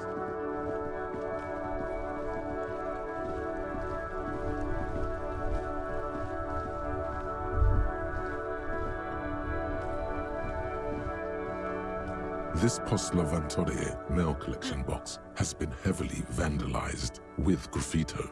A closer inspection reveals 2 bullet holes in the front. I'm gonna probably hurt myself if I kick it, so... Good game. The box seems happy. Yay! Eat shit, pig, fucked by the coon, and St. G with a crown have been scribbled on it. Jenny is a whore, and best set mailbox also. The mail collection box seems cathartic, thankful even. So do you. Yay. You shudder, then you swallow.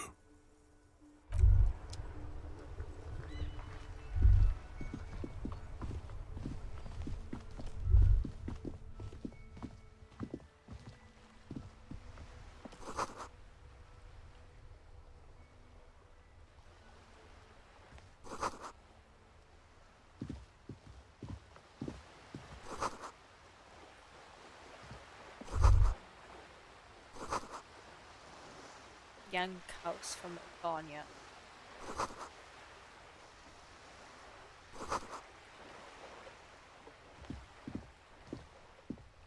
Talk to that log. Here. Hello, sir. Step right in. British! The door is open. Are you interested in a new and exciting book? It's a bookstore, sir. We sell books, postcards, and some board games. It's called Crime, Romance, and Biographies of Famous People. Whoa, whoa, whoa, whoa. Hold your horses, little girl.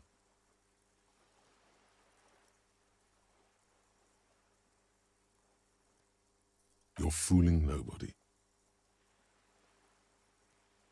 Sir, are you okay? You've been standing here silently for a while now.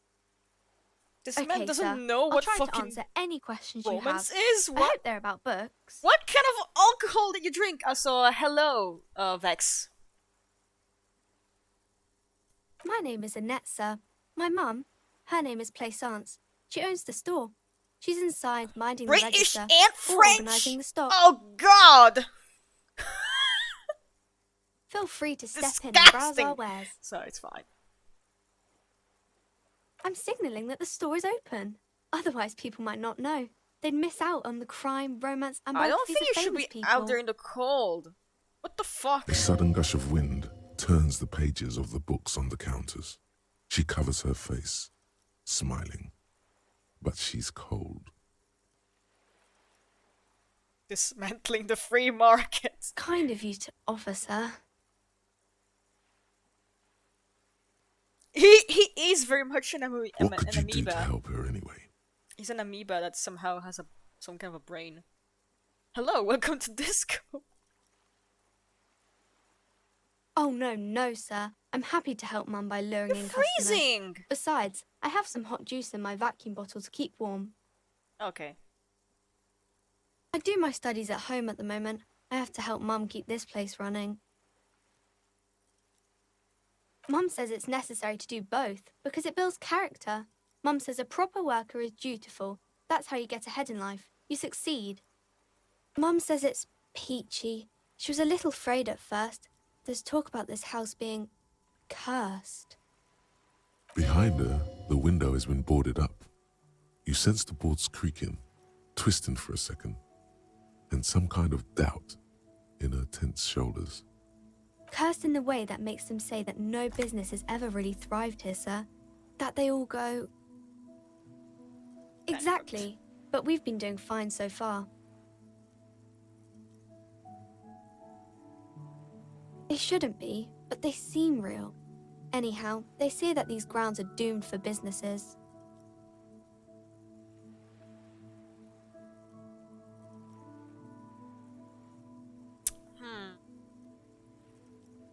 Of course, sir. Crime fiction is about murders or burglaries or things like that, and the work of a policeman or a private detective who's trying to solve a crime and catch the criminals. And it's kind of like a puzzle too. You can guess who the criminal is or how the good guys are going to catch him. You don't look much like a policeman. Yeah, I look like shit, I know it. Didn't mean to offend, sir. Sorry, sir. It's just that you don't look like Dick Mullen.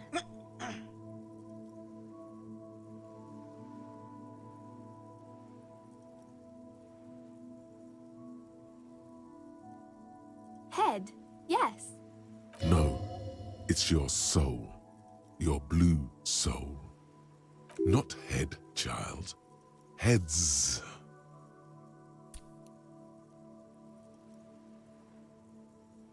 Isn't that very dangerous? Unlike you, sir. He's just a fictional character. Yay, He's no experience. match for you. Maybe you can show me some real police work, sir. Like in the books.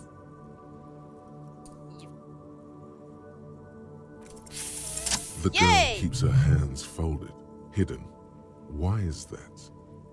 What do you mean, sir? She knows where this is going. She looks around anxiously. Her hands remain folded in front of her. She doesn't want to show them. Took me 3 tries. Oh wow. The lieutenant stands by, looking at the two of you with little interest. A facade of true professionalism.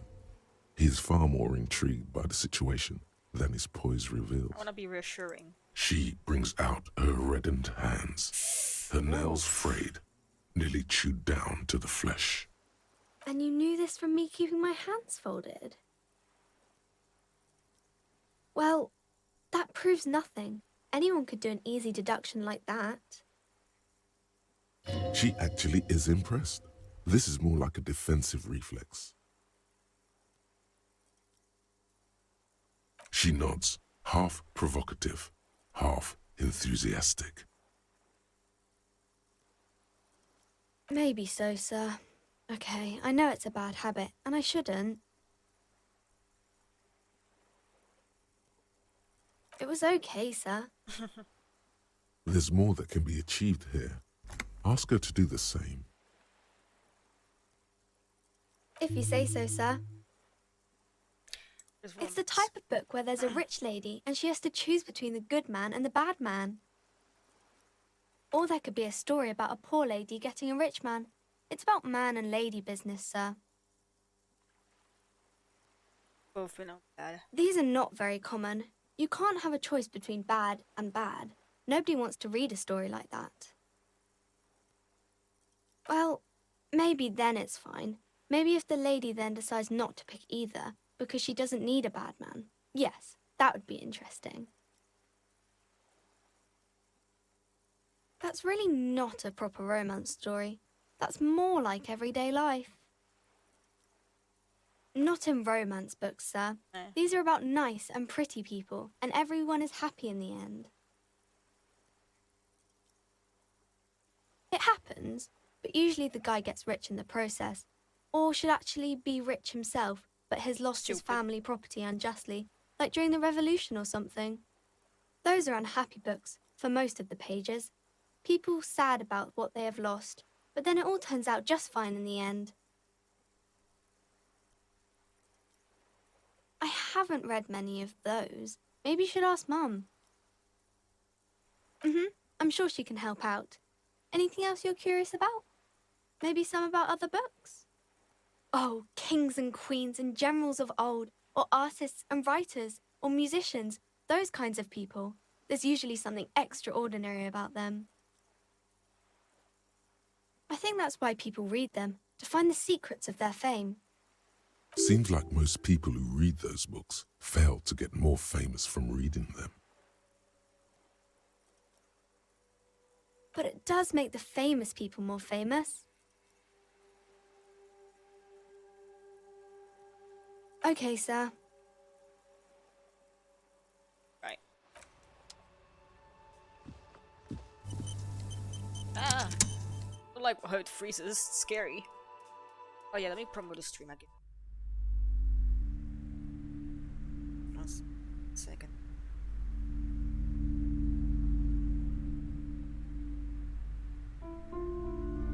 Ma'am, your child is freezing outside, and that's fucked up, I think.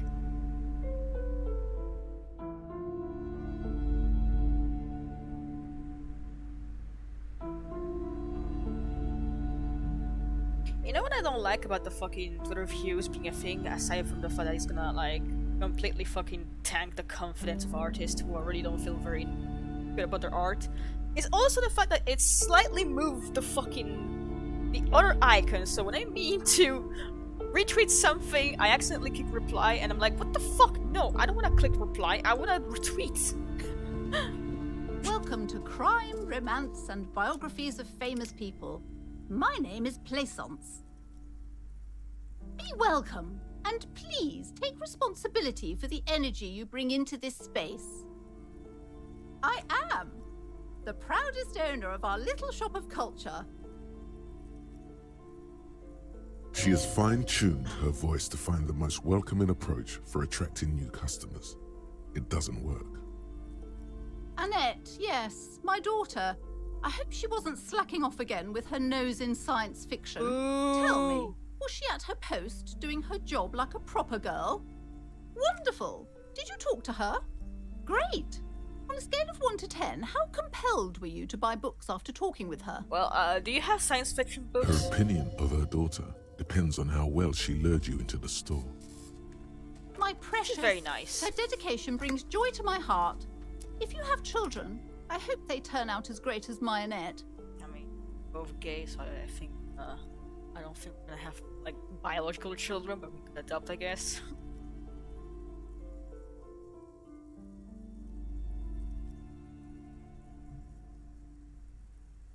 God.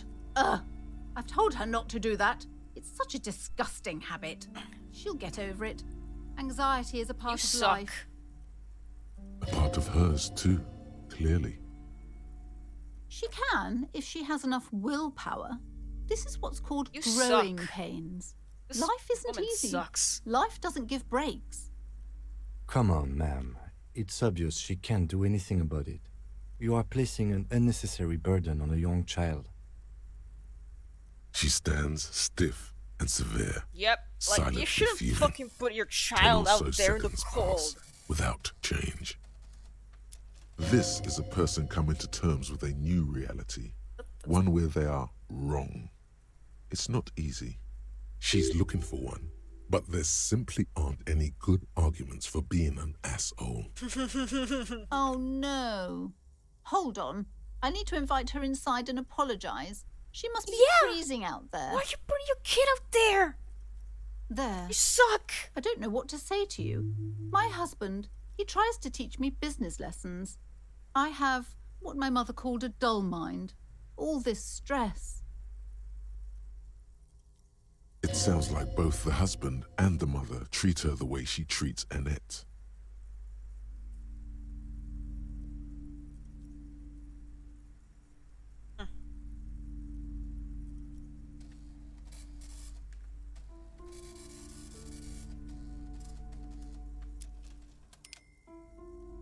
Oh, well, my mother was horrible, of course.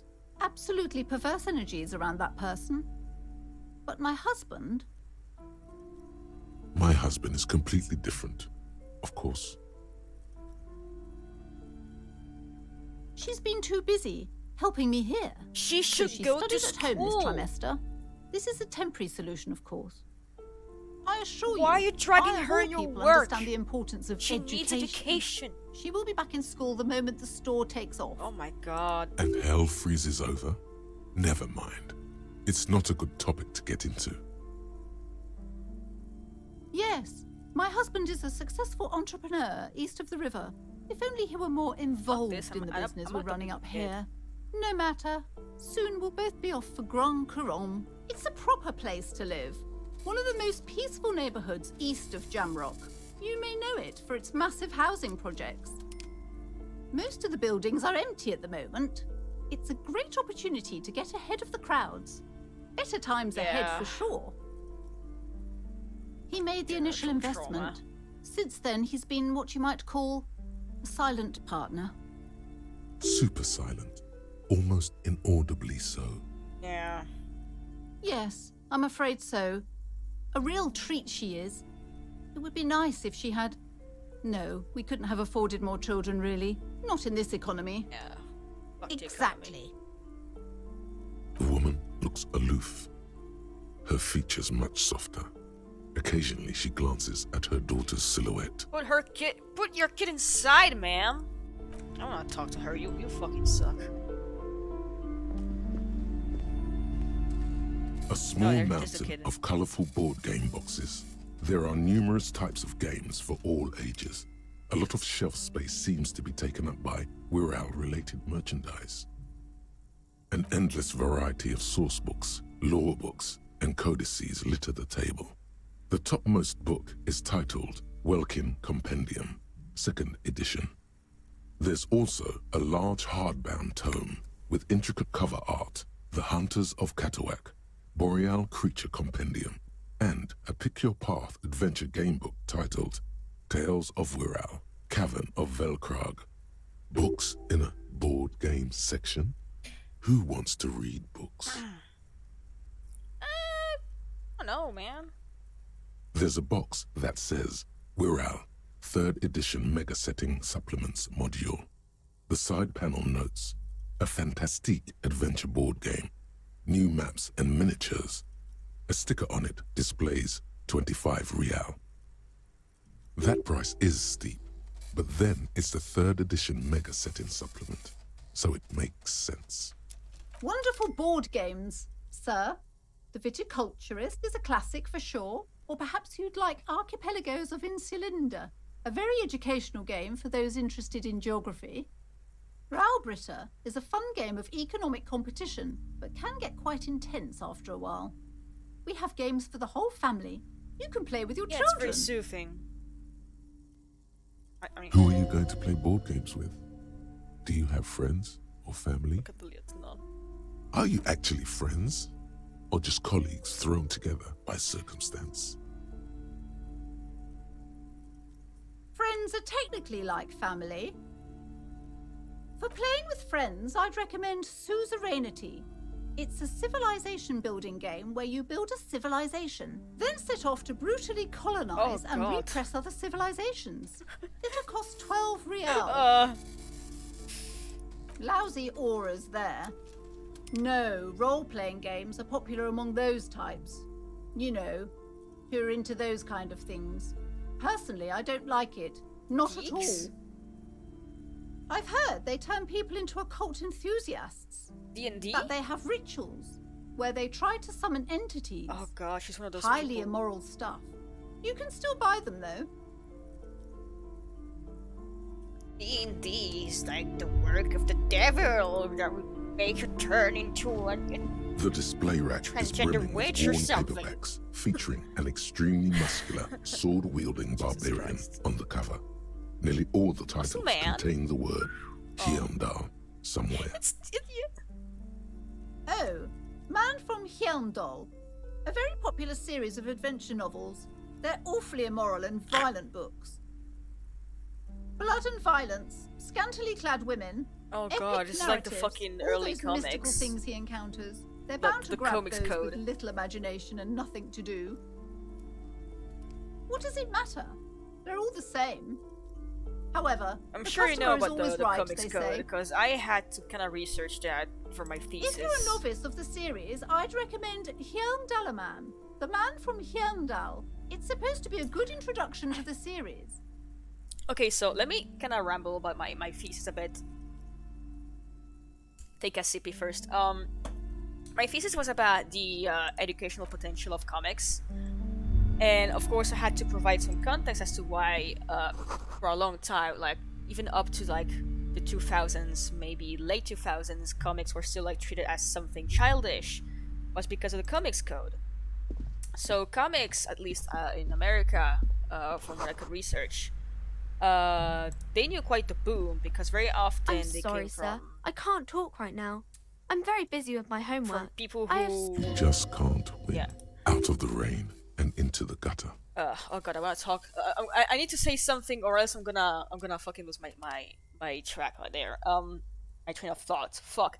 At least in America, like in the 30s, comics were often made by people who could not get like a prestigious like spot in the like writing editorial scene, and quite a lot of comics were made by people from like marginalized groups, like for example, like immigrants and all that. But of course, as comics became more popular, of course, there was some quite a lot of shit happening, and quite a lot of like unregulated violence and sex, and that was very often sold to kids. And now, I'm not saying that comics are bad, but I think there's definitely like a factor about the kind of media children consume, which can have a bad influence on them.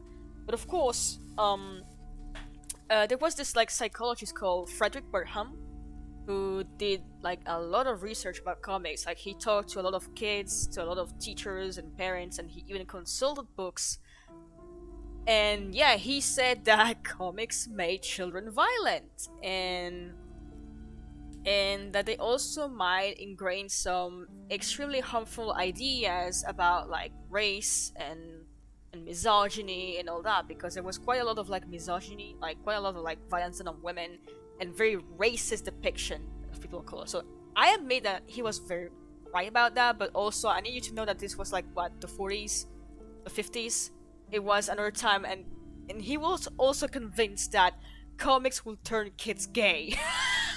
And like I definitely agree with him on the fact that, you know, there was a lot of like racism and misogyny and sexual violence, but also, sir, but also was like what, the fucking 50s, and he was convinced that like fucking Batman and Robin were like some kind of like homosexual relationship, and so with like with Wonder Woman being like a bad role model for women or girls and turned them into lesbians. It's like, sir. But yeah, he published this book. I had to read his book because of course I had to do research, and I did not agree with what the study said. Like I agree with some points about the depiction of like minorities, but again, he was like very much demonizing comics and started very much a crusade about comics, and he initially met a lot of criticism, of course, but his research began gaining popularity, and that's when the Comics Code was implemented. And so the whole thing about the Comics Code was that, okay, you should not show explicit violence, and if you make crime comics, the bad guys should always be punished. You should not make fun of the authorities like the police and all that. You should not make racist comics. Again, that's a perfectly valid point. But also, you should not like ruin the sanctity of marriage. So no homosexuality, no divorce. You know, the perfect nuclear family, perfect for the McCarthy era. So this led to comics being pretty much stifled and basically being cookie cutter, because after removing any potentially offensive topic, it just ended up like being a media for kids. And that's kind of pretty much where this idea of, oh, comic books are for children came from, because it had to be so fucking sanitized that you could not really tackle certain topics. Math. It's really difficult. Like, really. They say you need it to get rich. Better than standing outside in the cold, I guess. Oh, I found something while you were away. I thought this would fit you. Like, thanks for helping out. Not me. The city, I mean. Like a detective does. Fedora. Yes, just like the one Dick Mullen wears all the time. You'll look way more serious with that. Yeah, eventually though, right. Eventually, I have to get back to my homework now. The rise of underground authors, this is hard. Kind of putting some pressure, because like, hey, can we like start like talking about like serious stuff in comics? Comics are not just a thing for children. We can explore like serious topics with it. And yeah, the Jewish subline. Yes, exactly. Like there were a lot of Jewish authors, like fucking Stan Lee, Jack Kirby, like so many of them were like Jewish immigrants who came to the USA. I mean, fucking Spider-Man is Jewish. Eventually, I think Stan Lee and Kirby were like one of those underground authors who kind of put pressure on the Comics Code, and eventually allowed for more expansion on topics. Like there were quite a lot of like very interesting comics at this time that were like tackling about certain issues like the war on drugs and everything. It's Comics are fascinating, man. Anyway, that was like the introduction where I was talking about, hey, why are comics seen so poorly, but now they're usually mostly accepted. There's been quite a boom. And then I talk about how with books from the same I want series. to talk about this, but You there's see so the much name dialogue. Dick Mullen. I want to rumble about my thesis, please. Oh, crime, robberies, murders, even sexual crimes. We're fortunate to have Dick Mullen and his stories to sort all that out. But yeah, You're definitely the Jewish a police subline of comics officer, is very nice. apparently. You should buy all of these. They really do teach a person how to be a proper detective. Anyway, but if you wanna at least like know about the book I mentioned, written by Frederick Wertham, it's called Seduction of the Innocent, and it's basically an essay about how, well, comics are bad, but in order to understand things, you also have to read stuff from the people you fucking hate. Crime fiction is a disgrace. An asinine misrepresentation of the physical attributes of the arduous everyday work of actual police officers. These books greatly overstate the excitement of police work, glossing over how long it takes to actually follow up on leads and eliminate dead ends. What's more, they completely ignore the psychological hardships of year after year coming into contact with people during the worst days of their lives. Not a single mention of all the stress this work creates upon the officer's family. Detective fiction just doesn't tell the truth at all.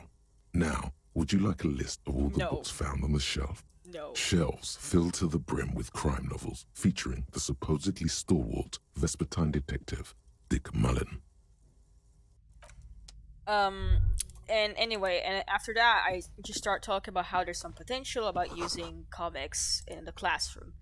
Not as a complete replacement, but as a tool of assistance, because here's the thing. I fucking hated school, but I would fucking eat plaque up on the shelf these scientific reads, comics. Biographies of I famous would people. eat that shit up. You I see a would large learn more variety from of these names, than at school. none of which ring a bell. And I think that for people who are like struggling with some more rigid form of teaching, which is kind of outdated, comics could be a nice support for education. I would say The Greatest Innocence. Yes, most certainly. It's an important educational tool, delving into the depths of history, religion, and their relation to innocentic power. Shelves full of biographies of famous people, whoever they are. And also I was saying about how comics can also be a helpful tool for people with certain learning disabilities. So Several maps have been here's the attached thing. to a bulletin board hidden inside the alcove. Like, They're held up I by struggle small a lot pins. with school. The board has come I wouldn't loose say I was a from bad one corner. student. Usually I would get okay grades, pretty decent. But it was always very difficult for me to pay attention or to understand what's going on. But I would like devour those comics. And the comics can also be very helpful for people who have like dyslexia or autism and other like learning disabilities. And look at that. I mean, I have autism, I have ADHD, and comics have been a lot more helpful to like learn information than listen to a class, because it's not simulating for me. I need to like, and like comics have this certain level of interaction where you can like kind of fill the blanks and like follow a sequence, and it's interesting. It's just The maps I look feel like old it's a and much faded. more Your eye like catches a map of Insulinda, like a map of accessible for Revachol, learning. and a map of Martinez. I would love to translate my fucking thesis, but I'm like, I got so much on my plate right now. I have a job, I have like shit on Patreon to do. It's a lot, but I'll also have my comic to translate. There's just so much shit I have to do right now. Ugh. I would like to translate my thesis, but it's gonna be for another time.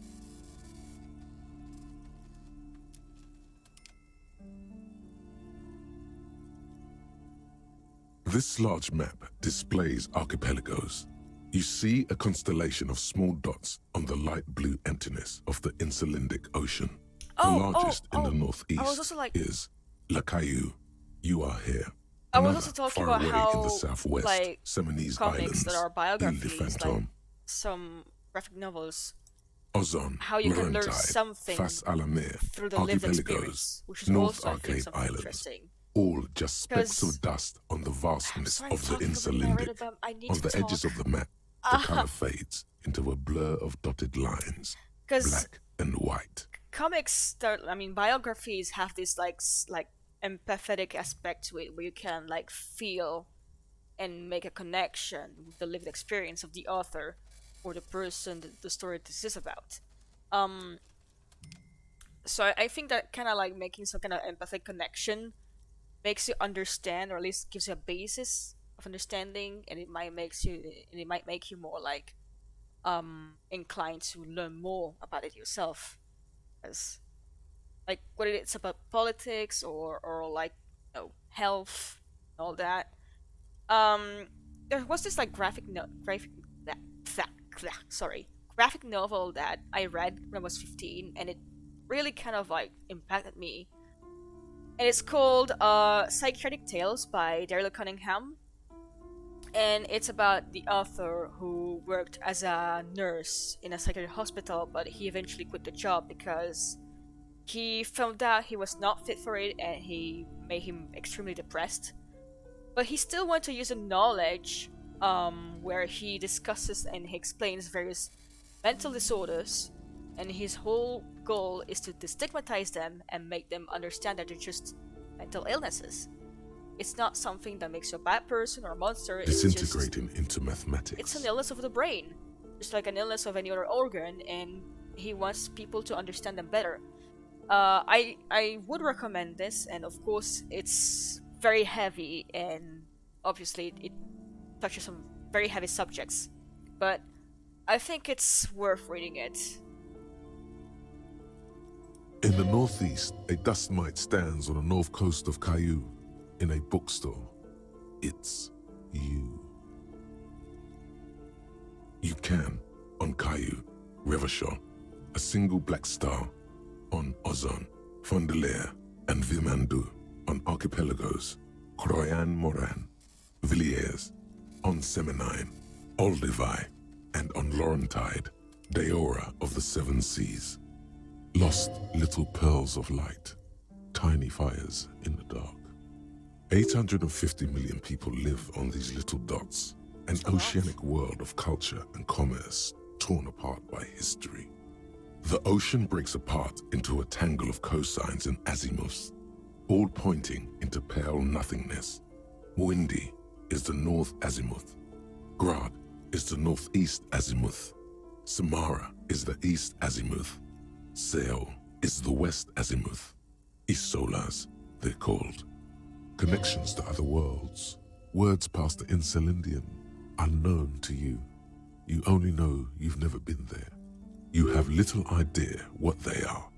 Distant stars, gods, but looking at them makes you feel almost non-existent. Whatever they are, the Isolas are immeasurably large compared to you. And perhaps they are gods, gods of distance and outer dust. The north coast of a verdant island is shattered by the delta of a river. It is the River Esperance. Countless bridges put the shards back together, connecting city blocks to river islands.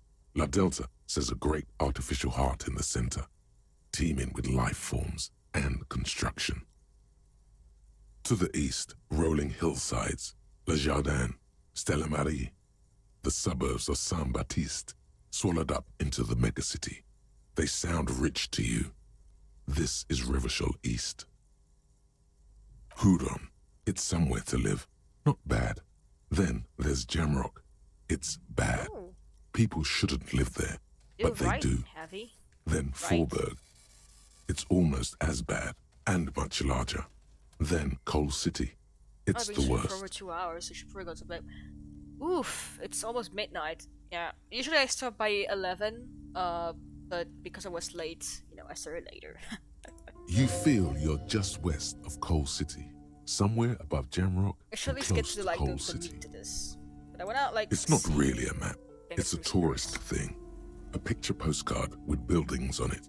Drawn from an isometric perspective, a date in the upper right corner says 48. Still, it's detailed. Could be pretty useful for scouting ahead. You see the jagged boxes of an industrial harbor, even the whirling in rags there. I'm sorry, officer. The map of Martinez is the only one available. The other two are not for sale anymore. And besides, you could scarcely afford them. I'll fucking steal them. They're quite valuable, though they might not look it. The map of Martinez is 90 cents, though. That old thing? It's an out-of-date map of a tourist location that never was nor came to be. From when some design studio people tried to spruce the place up 4 or 5 years ago. They also renovated the horse statue, set up those coin-operated viewers, and designed the new street lamps. The place does not look like a successful tourist trap, does it? They didn't get that far, for some reason. A shame the project never got going. Oh no, I'm not gonna risk that. Would be nice if someone fixed Martinez up. All these ruins are bad for business. It could be useful. It's just 90 fucking... Always good to be informed of your surroundings. You've acquired an interactable item. Investigate this item further by going to the Interact tab in your inventory.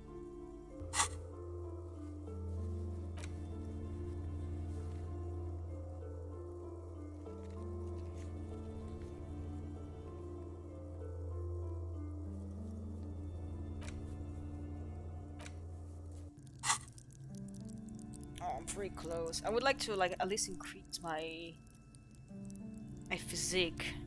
Be helpful.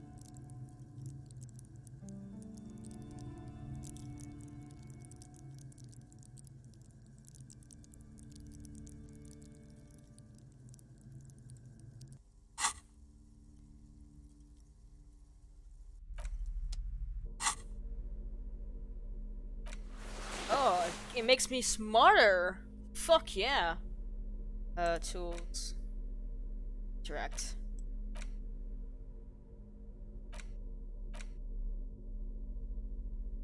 Like them? Oh. The worn map features the patchwork grid of the streets of Martinez, with directions to appropriately touristy locations. Year 48 resides on the upper right corner. Your finger moves through the various streets, across Rue de Saint-Ghislain and Rue Saint-Cypar, over Saint-Brun and Martinez North, finally coming to a halt on the spot where you are currently standing, although the map gives no such indication itself. For a more detailed view of the map, go to your journal and select the Map tab.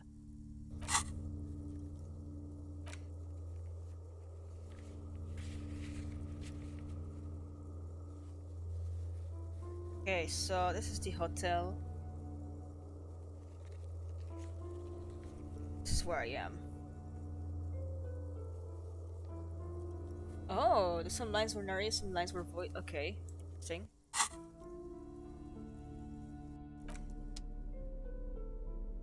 I saw her first, so shit. I have to be like... You know what? Shh. Slut. It's a pussy outlook. It's fine. I don't want to read all the time because I'm gonna get exhausted. Like, read aloud, I mean. Pussy out time. This bookstore is not strictly about crime, romance, and biographies of famous people.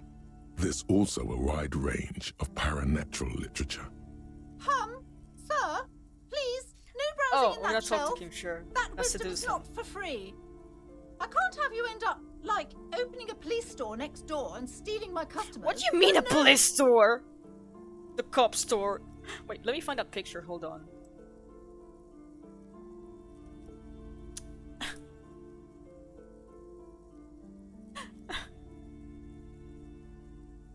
No, I don't wanna...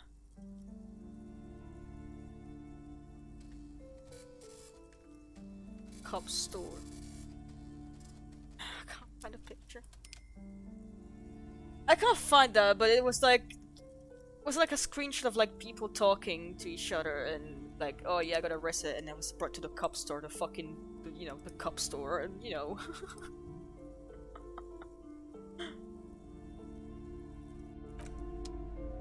Okay, Kim, look at my beautiful Yes? legs.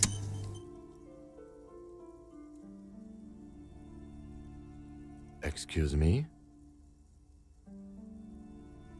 You have a distinctive way of walking.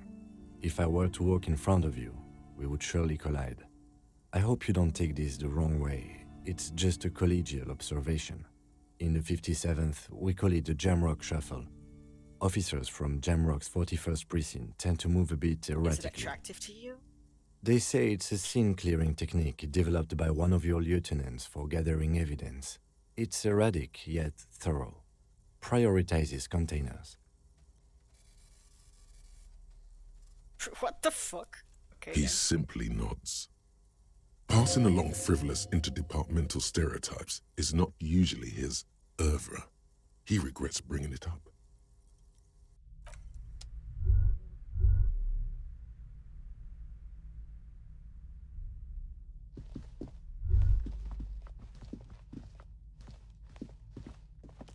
My big fucking pussy outlook.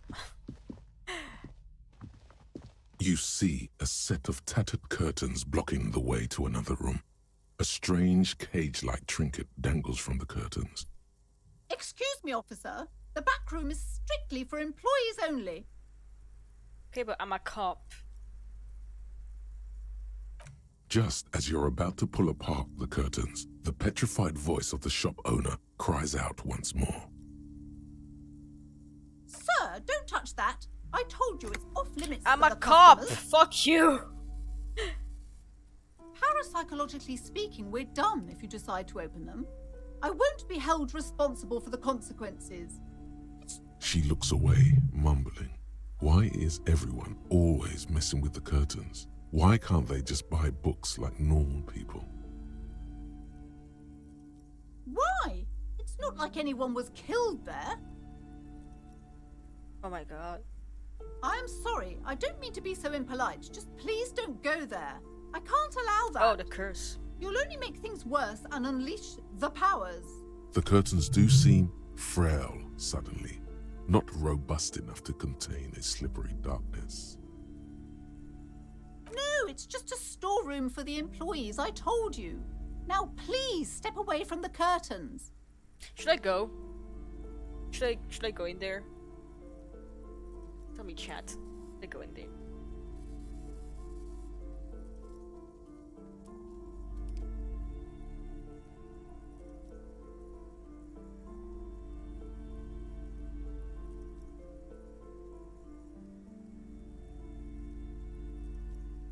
Okay.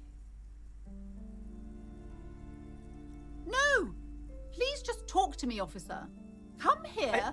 I feel like I'm gonna regret this before you decide to do anything extreme. Talking is always good.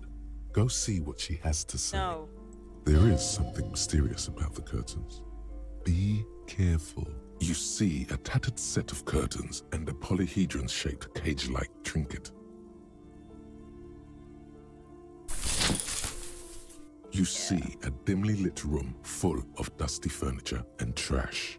A doorway stands in the back, covered in dozens of scary little cage-like trinkets, your shadow looming over it like an omen. I warned you. You're unleashing forces beyond your understanding. What forces?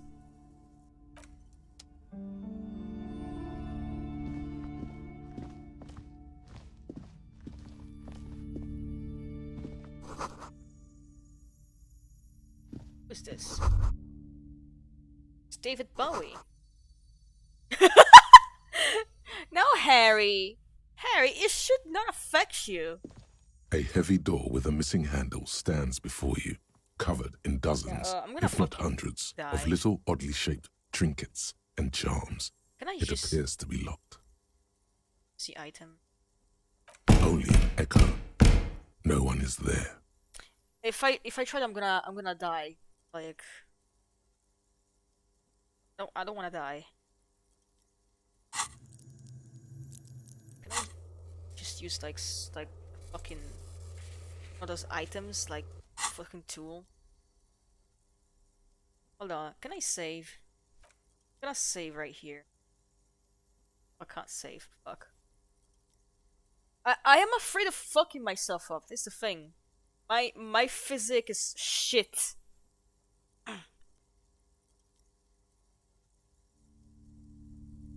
Fuck it.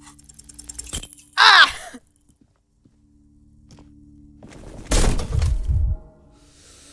My shoulder! Ow. Shoot. Whose moronic idea was it to just run through the door? Don't you know that things like that hurt? Are you alright? This looked pretty intense and painful, I must admit.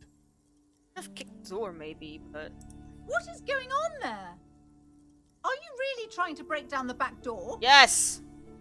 I warn you, don't tempt the spirits, officer. Don't tempt the spirits, or you'll damage the holy wards on the door. The curse. It barely looks like you've done any damage to the door, however. It's still locked and closed, covered in dozens of little charms and trinkets. I tried.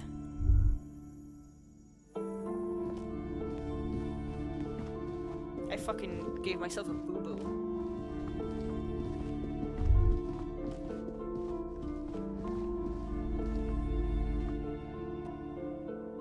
Alright. Gonna do some exploring and then go to the garden. I don't have to do work tomorrow, it's fine.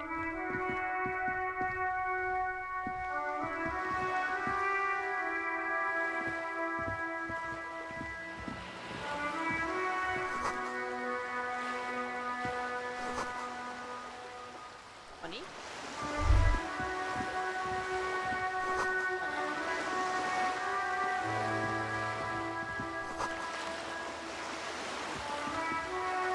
This coin-operated viewer is facing south. The instruction manual says to insert 25 centimes and pull the handle while looking inside. Then use the focus knob to zoom in if necessary. Why place a tourist attraction in the middle of such poverty? There was a revitalization project in 49.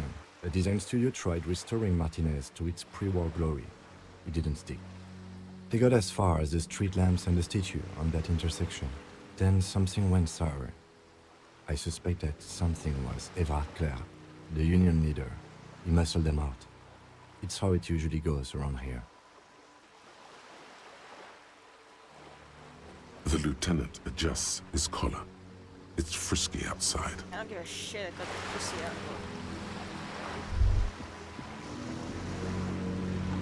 Oh man. Most masculine entity you've seen. Okay, I'll go there. Oh, there you go. Alright, alright.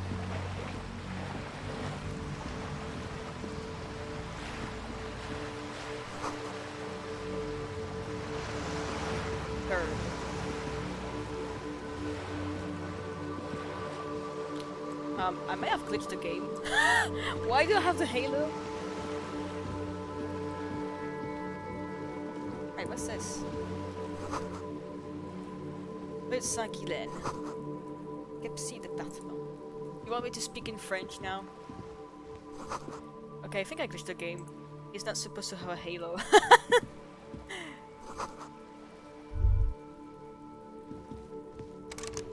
Hey! Up here, Piggo!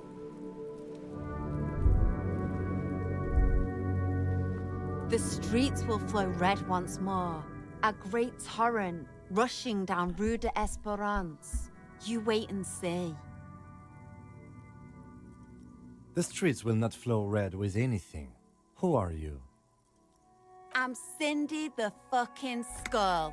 What else do you want to know? Date of birth, blood type, the last time I was tested for Hep C. And here I was trying to be polite. Just can't win with you kids. She's grown frustrated with her work and welcomes the opportunity to challenge authority in other ways. I ain't no snitch, Pigstein. Go forth and forage in someone else's shit. No shortage of squealers in these parts. Alright. Actually, there is a shortage of people who talk to us in a normal, calm, informative manner. We weren't put on this earth to make your life pleasant, fucko. Can't you tell? I'm painting a beautiful mural, an aereo graffitio visible from low orbit. I haven't really started it yet. I'm waiting for the right words.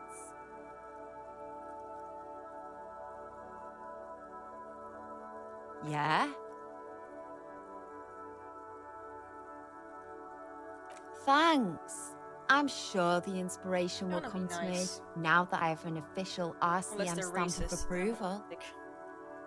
She means the opposite. Dicks to racists.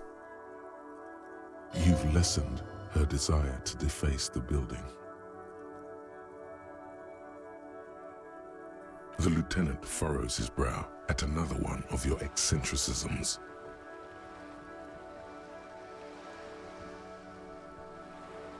Hatred, disgust, it's difficult to tell which of the two is more present in her girlish features. The woman on the boat does not notice her staring. That Ozon her. Someone's got to keep an eye on her. Ozon is an archipelago 2 days' travel away from Rivershore. Its moneyed residents, used to posh restaurants and upscale boutiques, rarely have reason to visit Martinez. Probably the Wild Pines rep. We should talk to her. She's a professional negotiator, though. I have the feeling she will be very cooperative while telling us nothing. You should take the lead. Ask her unexpected questions, you know? Do your thing.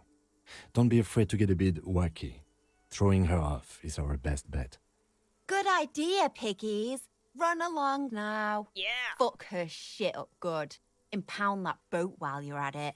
I'd like to watch her swim back to Ozon. Watch your back, Ungulate. You've got eyes on you.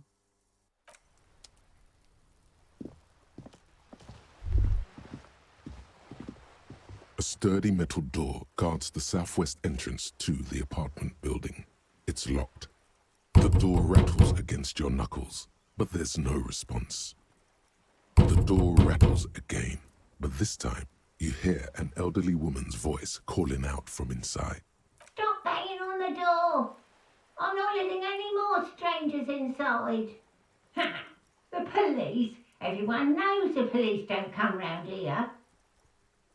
Gonna greet her with a pussy out. No, I already told you. I won't be responsible for any more strangers getting into the building. Go check the backyard door. Maybe someone there will. Backyard door? There must be another entrance to the east. Madame, I assure you, we are real police officers. There is no reply. Just faint, sweeping sounds inside. Alright.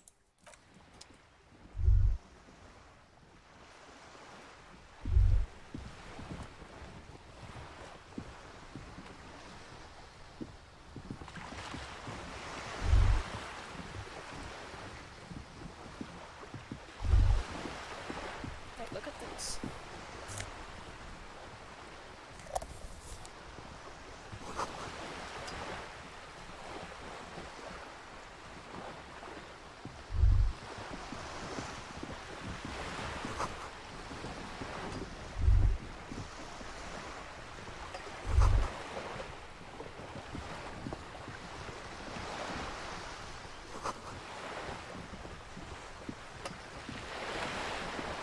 A striking woman leans against the cabin top of her sailing boat, smiling as you approach.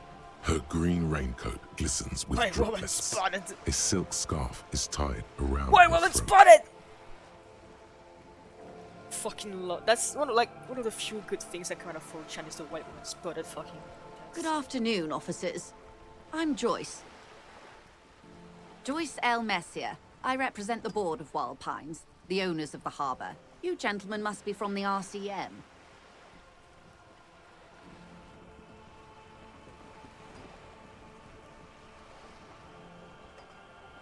I'm glad to see you here. I was dispatched to handle a strike, not a lynching. Anything I can do to assist the RCM in this matter, I will, gladly. That is good to hear, madame. My colleague will take the lead on this interview. I should let you know that he is recovering from an unusual medical episode. Yeah, you can Very see unusual. my beautiful legs. But I can assure you of his ultimate competency. There's a trace of irony in his voice. Mischief, even. This is a tactic. How interesting.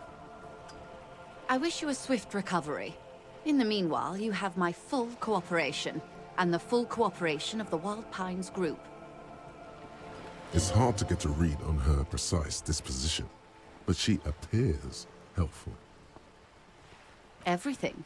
Right up to, but not including, trade secrets. I believe the official title is Senior Labor Negotiator. In practice, I'm a grocery clerk. I relay the union's demands to Wild Pines and return with Wild Pines' counteroffer. And how are the talks going? They're not. That's the problem. The union stopped all negotiations a week ago, after that awful lynching took place. Now they won't even let me into the harbor. There's a 2-meter 20 racist behemoth blocking the gates. What can I say? The union employs a giant covered in tattoos. A racist giant. I guess that's part of their big tent organization now. Let's say I was not making the kind of progress I'd hoped for when I first arrived. And when did you first arrive? I arrived 3 weeks ago. Yes, in the middle of February. The bay was still partially frozen then. I prefer to do these things on site, like the RCM. But the strike began in December. I wasn't the original negotiator here. I took over after Mr. Gaumont hit a wall with Mr. Clare, the union boss. Mr. Clare refused to speak with Gaumont despite concessions he'd granted the union in prior negotiations. This isn't the first time the union has gone on strike? Heavens no. There have been 2 prior strikes. Both times the union won significant concessions, including overtime pay and a medical plan. This time their demands are more, I guess you could say, aggressive. Ludicrous, even. It's meant. Mr. Clare told him to... how did he put it? Fuck off, midget. Gaumont is short of stature, you see. Keep in mind, this is a negotiator Mr. Clare has worked with before, and who was more than fair with him and the union. Sounds like usual aggressive posturing. There are leaflets everywhere, and banners. What did they say again? Oh yes. Every worker, a member of the board. Most of the workers probably don't know what that means. Then you might also like their other slogan. Demand democracy. Not hard communist enough for me. Personally, I don't think it has the same pizzazzo as every worker a member of the board. Okay, bye, Javi. It's quite simple, you see. Every time the Wild Pines group makes a decision about what, about anything really, it needs the signature of each of the 2,200 workers in its Martinez terminal. Just so you understand, this is but one of 22 terminals owned by Wild Pines. Essentially, not only are they kings of the company, they are also kings of the 72,000 employees of Wild Pines Group. Long live the workers! That may well be. It's not up to me to decide who is king, Okay, we're but as negotiations go, it's not a swell start. I'm not sure. Naturally, I assume that was just their opening position, a hard-nosed tactic with a side of mockery. But there's been no follow-up, just the same nonsensical slogan repeated over and over again. And now, people are getting lynched, I hear. Behind the whirling in rags. A disastrous situation if there ever was one. Excuse me, from whom did you hear about this lynching? I first heard it from the boyer at the gates. The one whose very name advertises his aversion to work. I think he said it was, "Call me mañana." This checks out. Everard Clare is a man of the utmost integrity. If you can say one thing about him, it's that he always puts the interests of the workers first. Of course not. Everard is fantastically corrupt. I imagine he has a thick, viscous goo where you and I have blood. He is the most corrupt individual I have ever seen, and I deal with men like him for a living. If there is anyone more venal, more irredeemably nepotistic, then it's his twin brother, Edgar. My God, two of them. Yes, Edgar looks exactly like his brother, except for that lazy eye. He also talks exactly like Everard does, and when one's term as foreman is up, the other takes over. It's how they circumvent the term limits, you see, with a funny little switcheroo. While in office, they've embezzled God knows how much of their workers' dues. The Débardeurs Union was once a perfectly normal institution. 20 years ago, anyway. It must not have been easy to establish under the Emergency Act, but they did it. I can respect that. Organized labor at its best, as they say. Then something happened in the local chapter elections. The brothers Clare came and transformed it into a... how do you say? A mob. The Débardeurs are a crime syndicate. Sad as it may be, I suspect we'll be forced to cooperate with them. Refreshingly honest, officer. The company has tried appeasing in the past, but I'm afraid our concessions have only emboldened Everard and his brother. And your opinion, Detective, if I may ask? I'm a curious and talkative person, you see. Would you say the Débardeurs Union is...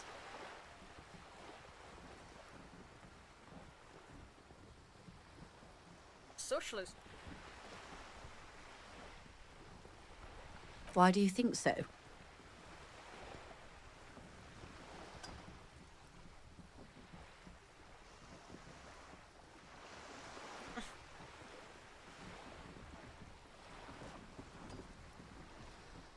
They fuck up some. Right too.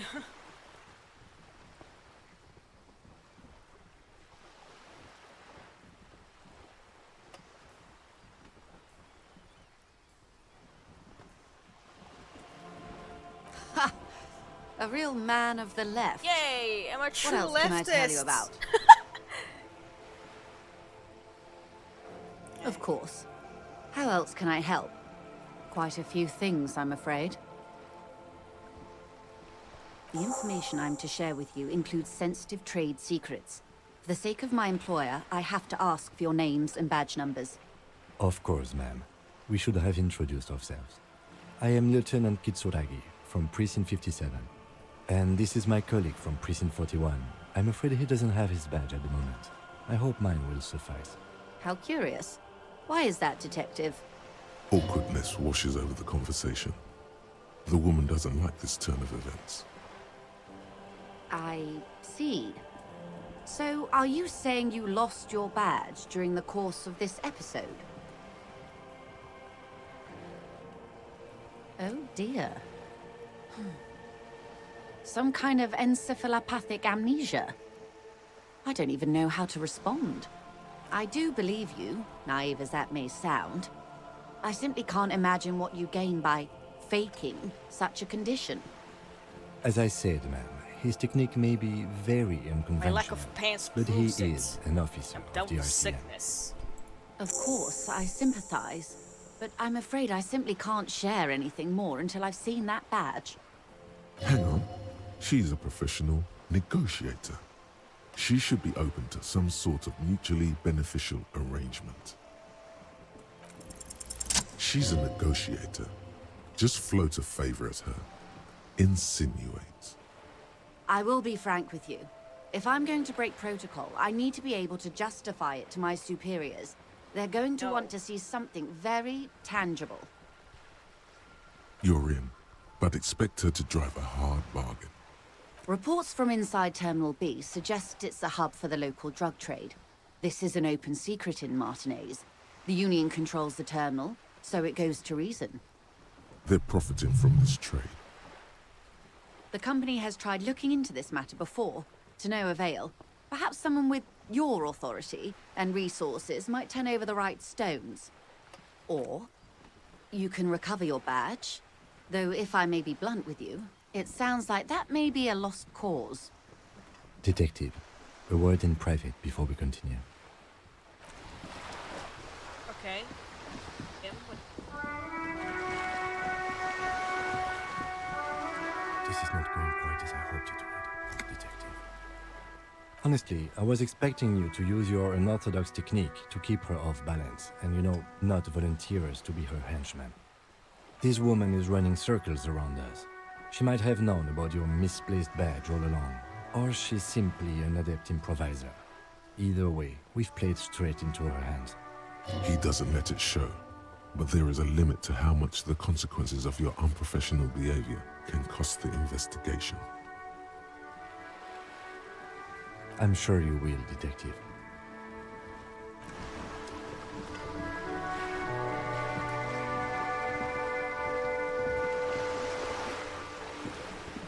You're back. Good. What can I help you with? Of course, Detective. Can you fast travel in this game?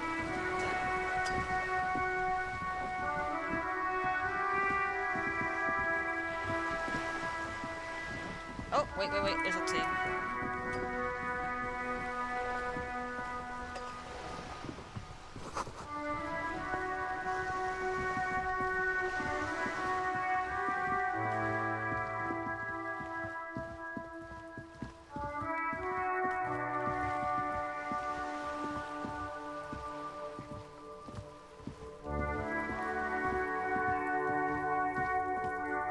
This is a wall on the side of an apartment building.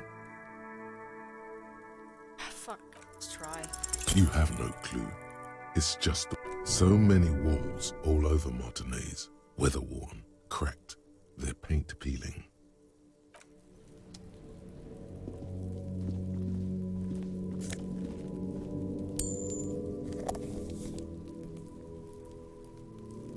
Good heal.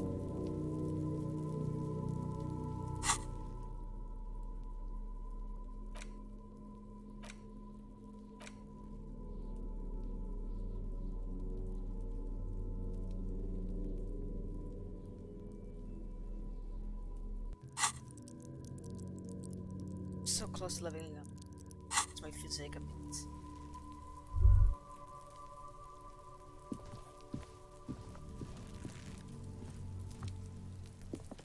Oh, Are Jesus. you trying to sneak up on me?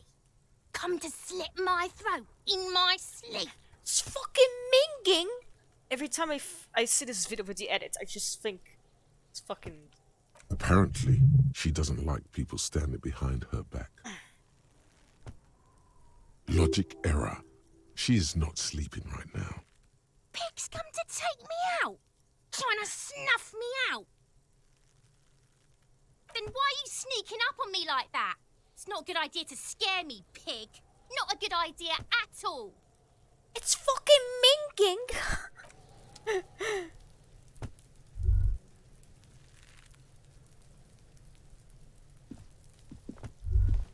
We really should make progress on this. Oh wait, I can run. Fuck. Not run is that.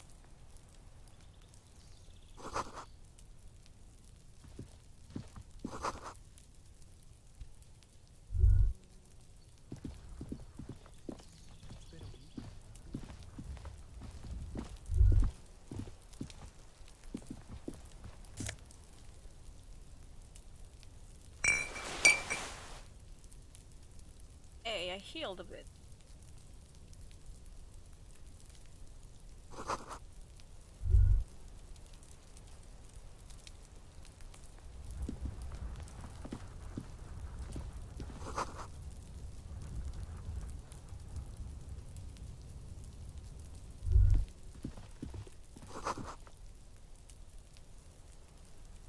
Smoker.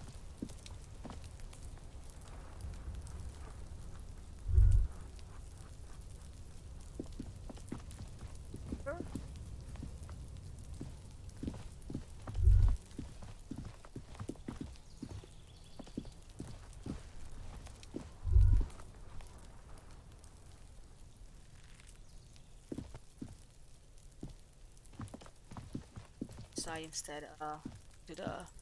I can't get involved in this. Hey kid, wait.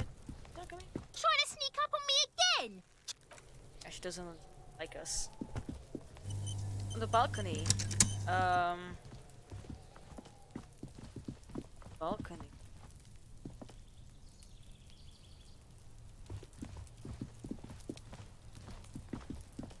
Am I fucking blind?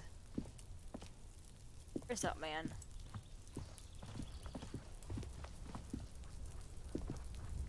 On the balcony, you say? Oh.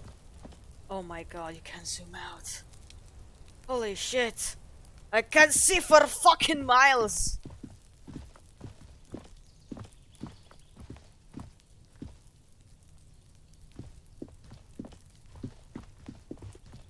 You see a young man on a balcony nursing a cigarette. His eyes have been following you for a while. Not looking for any trouble, officer.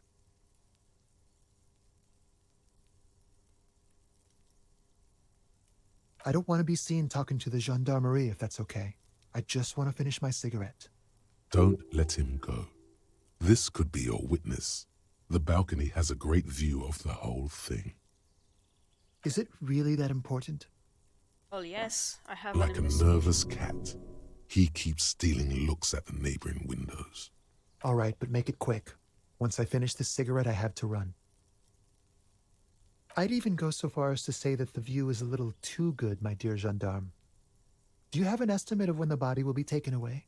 We will remove the body as soon as possible. Now tell us, where were you last Sunday? Oh. You already asked me that, didn't you? Wait, is someone else investigating the lynching? No, not you. Yay. Someone muscular type. And when did you speak to this more muscular gentleman? Last week? I don't know. Look. A downy blanket of white to cover up the miserable poverty of the scene. You didn't answer the question. What were you doing last Sunday? I had a friend over. It was my Sunday friend. Makes sense. Friends are nice on Sunday. You don't have to work. You can just spend time with pals, watching rugby and drinking beer. He doesn't reply, gesturing no with his cigarette. Under the grey sky, snow continues to pile on the neighboring windowsills. My name? My name is Martin Martinez. That's your fucking name. That's definitely not his real name. No, of course not. Could you please lower your voice? Ask him again. And I really need to finish this cigarette. But he hasn't left yet. And I really need to finish. But he hasn't left yet. No. We won't. Now, if you'll excuse me, I really need to get going. This isn't the place or time for questions. Who knows who might be watching from the distance, hidden behind the curtains? For a moment, the man on the balcony seems almost vulnerable. Something moves in the depths of his feline eyes. Compassion and a hint of understanding. There's snow gathering on his hair and on his shoulders. A speckle of white against the purple that hangs loose on his slender frame. I am sorry, but I really don't have the information you're looking for. But, hold on, what's that? For a split second, his hand lingers, as though gesturing towards a stone placed right next to the front door. It's a sign. Good luck with the investigation.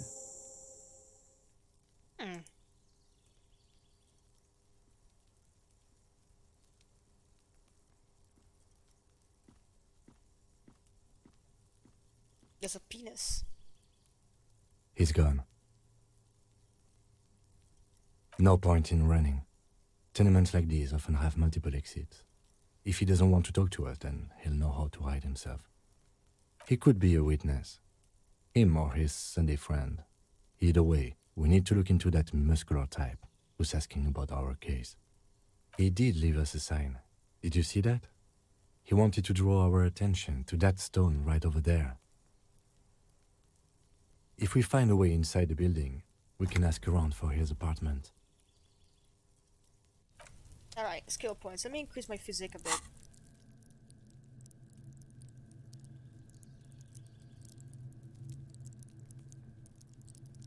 How do I increase that?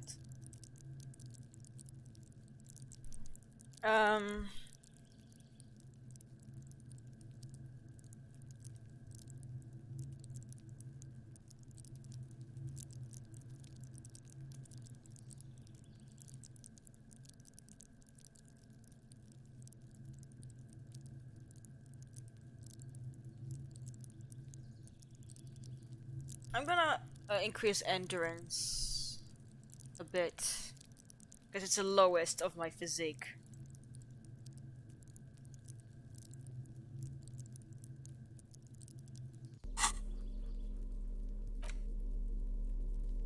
Even minus rhetoric, but reactions.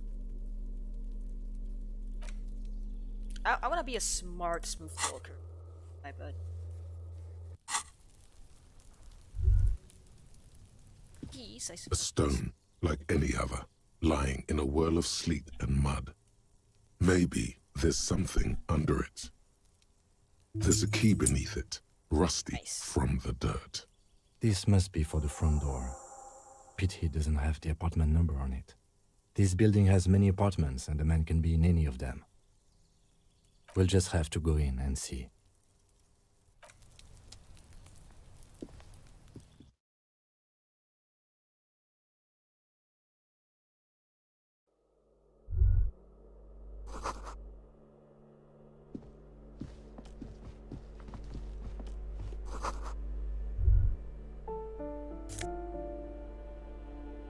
Ooh.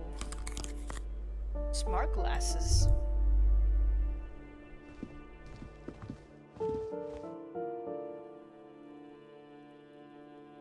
Should probably go back inside.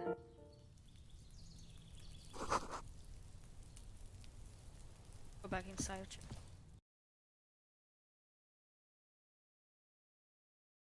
I've been streaming for almost 3 hours, so should probably. What? You know what? I've been streaming for like 3 fucking hours.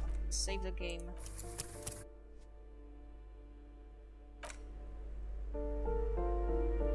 I'm going to leave. Anyway, guys, this was very nice. I am enjoying it so far. It's a lot more less taxing on my on my mental like strength compared to other games I played because it was mostly like shooters or something.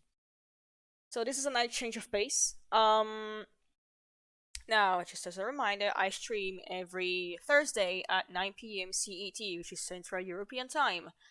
And next time, I'm going to be playing Deus Ex, and hopefully I won't have any hiccups like this time, since I had a friend help me out get the proper patch and everything. Anyway, see ya next week, same day, same time. Goodbye.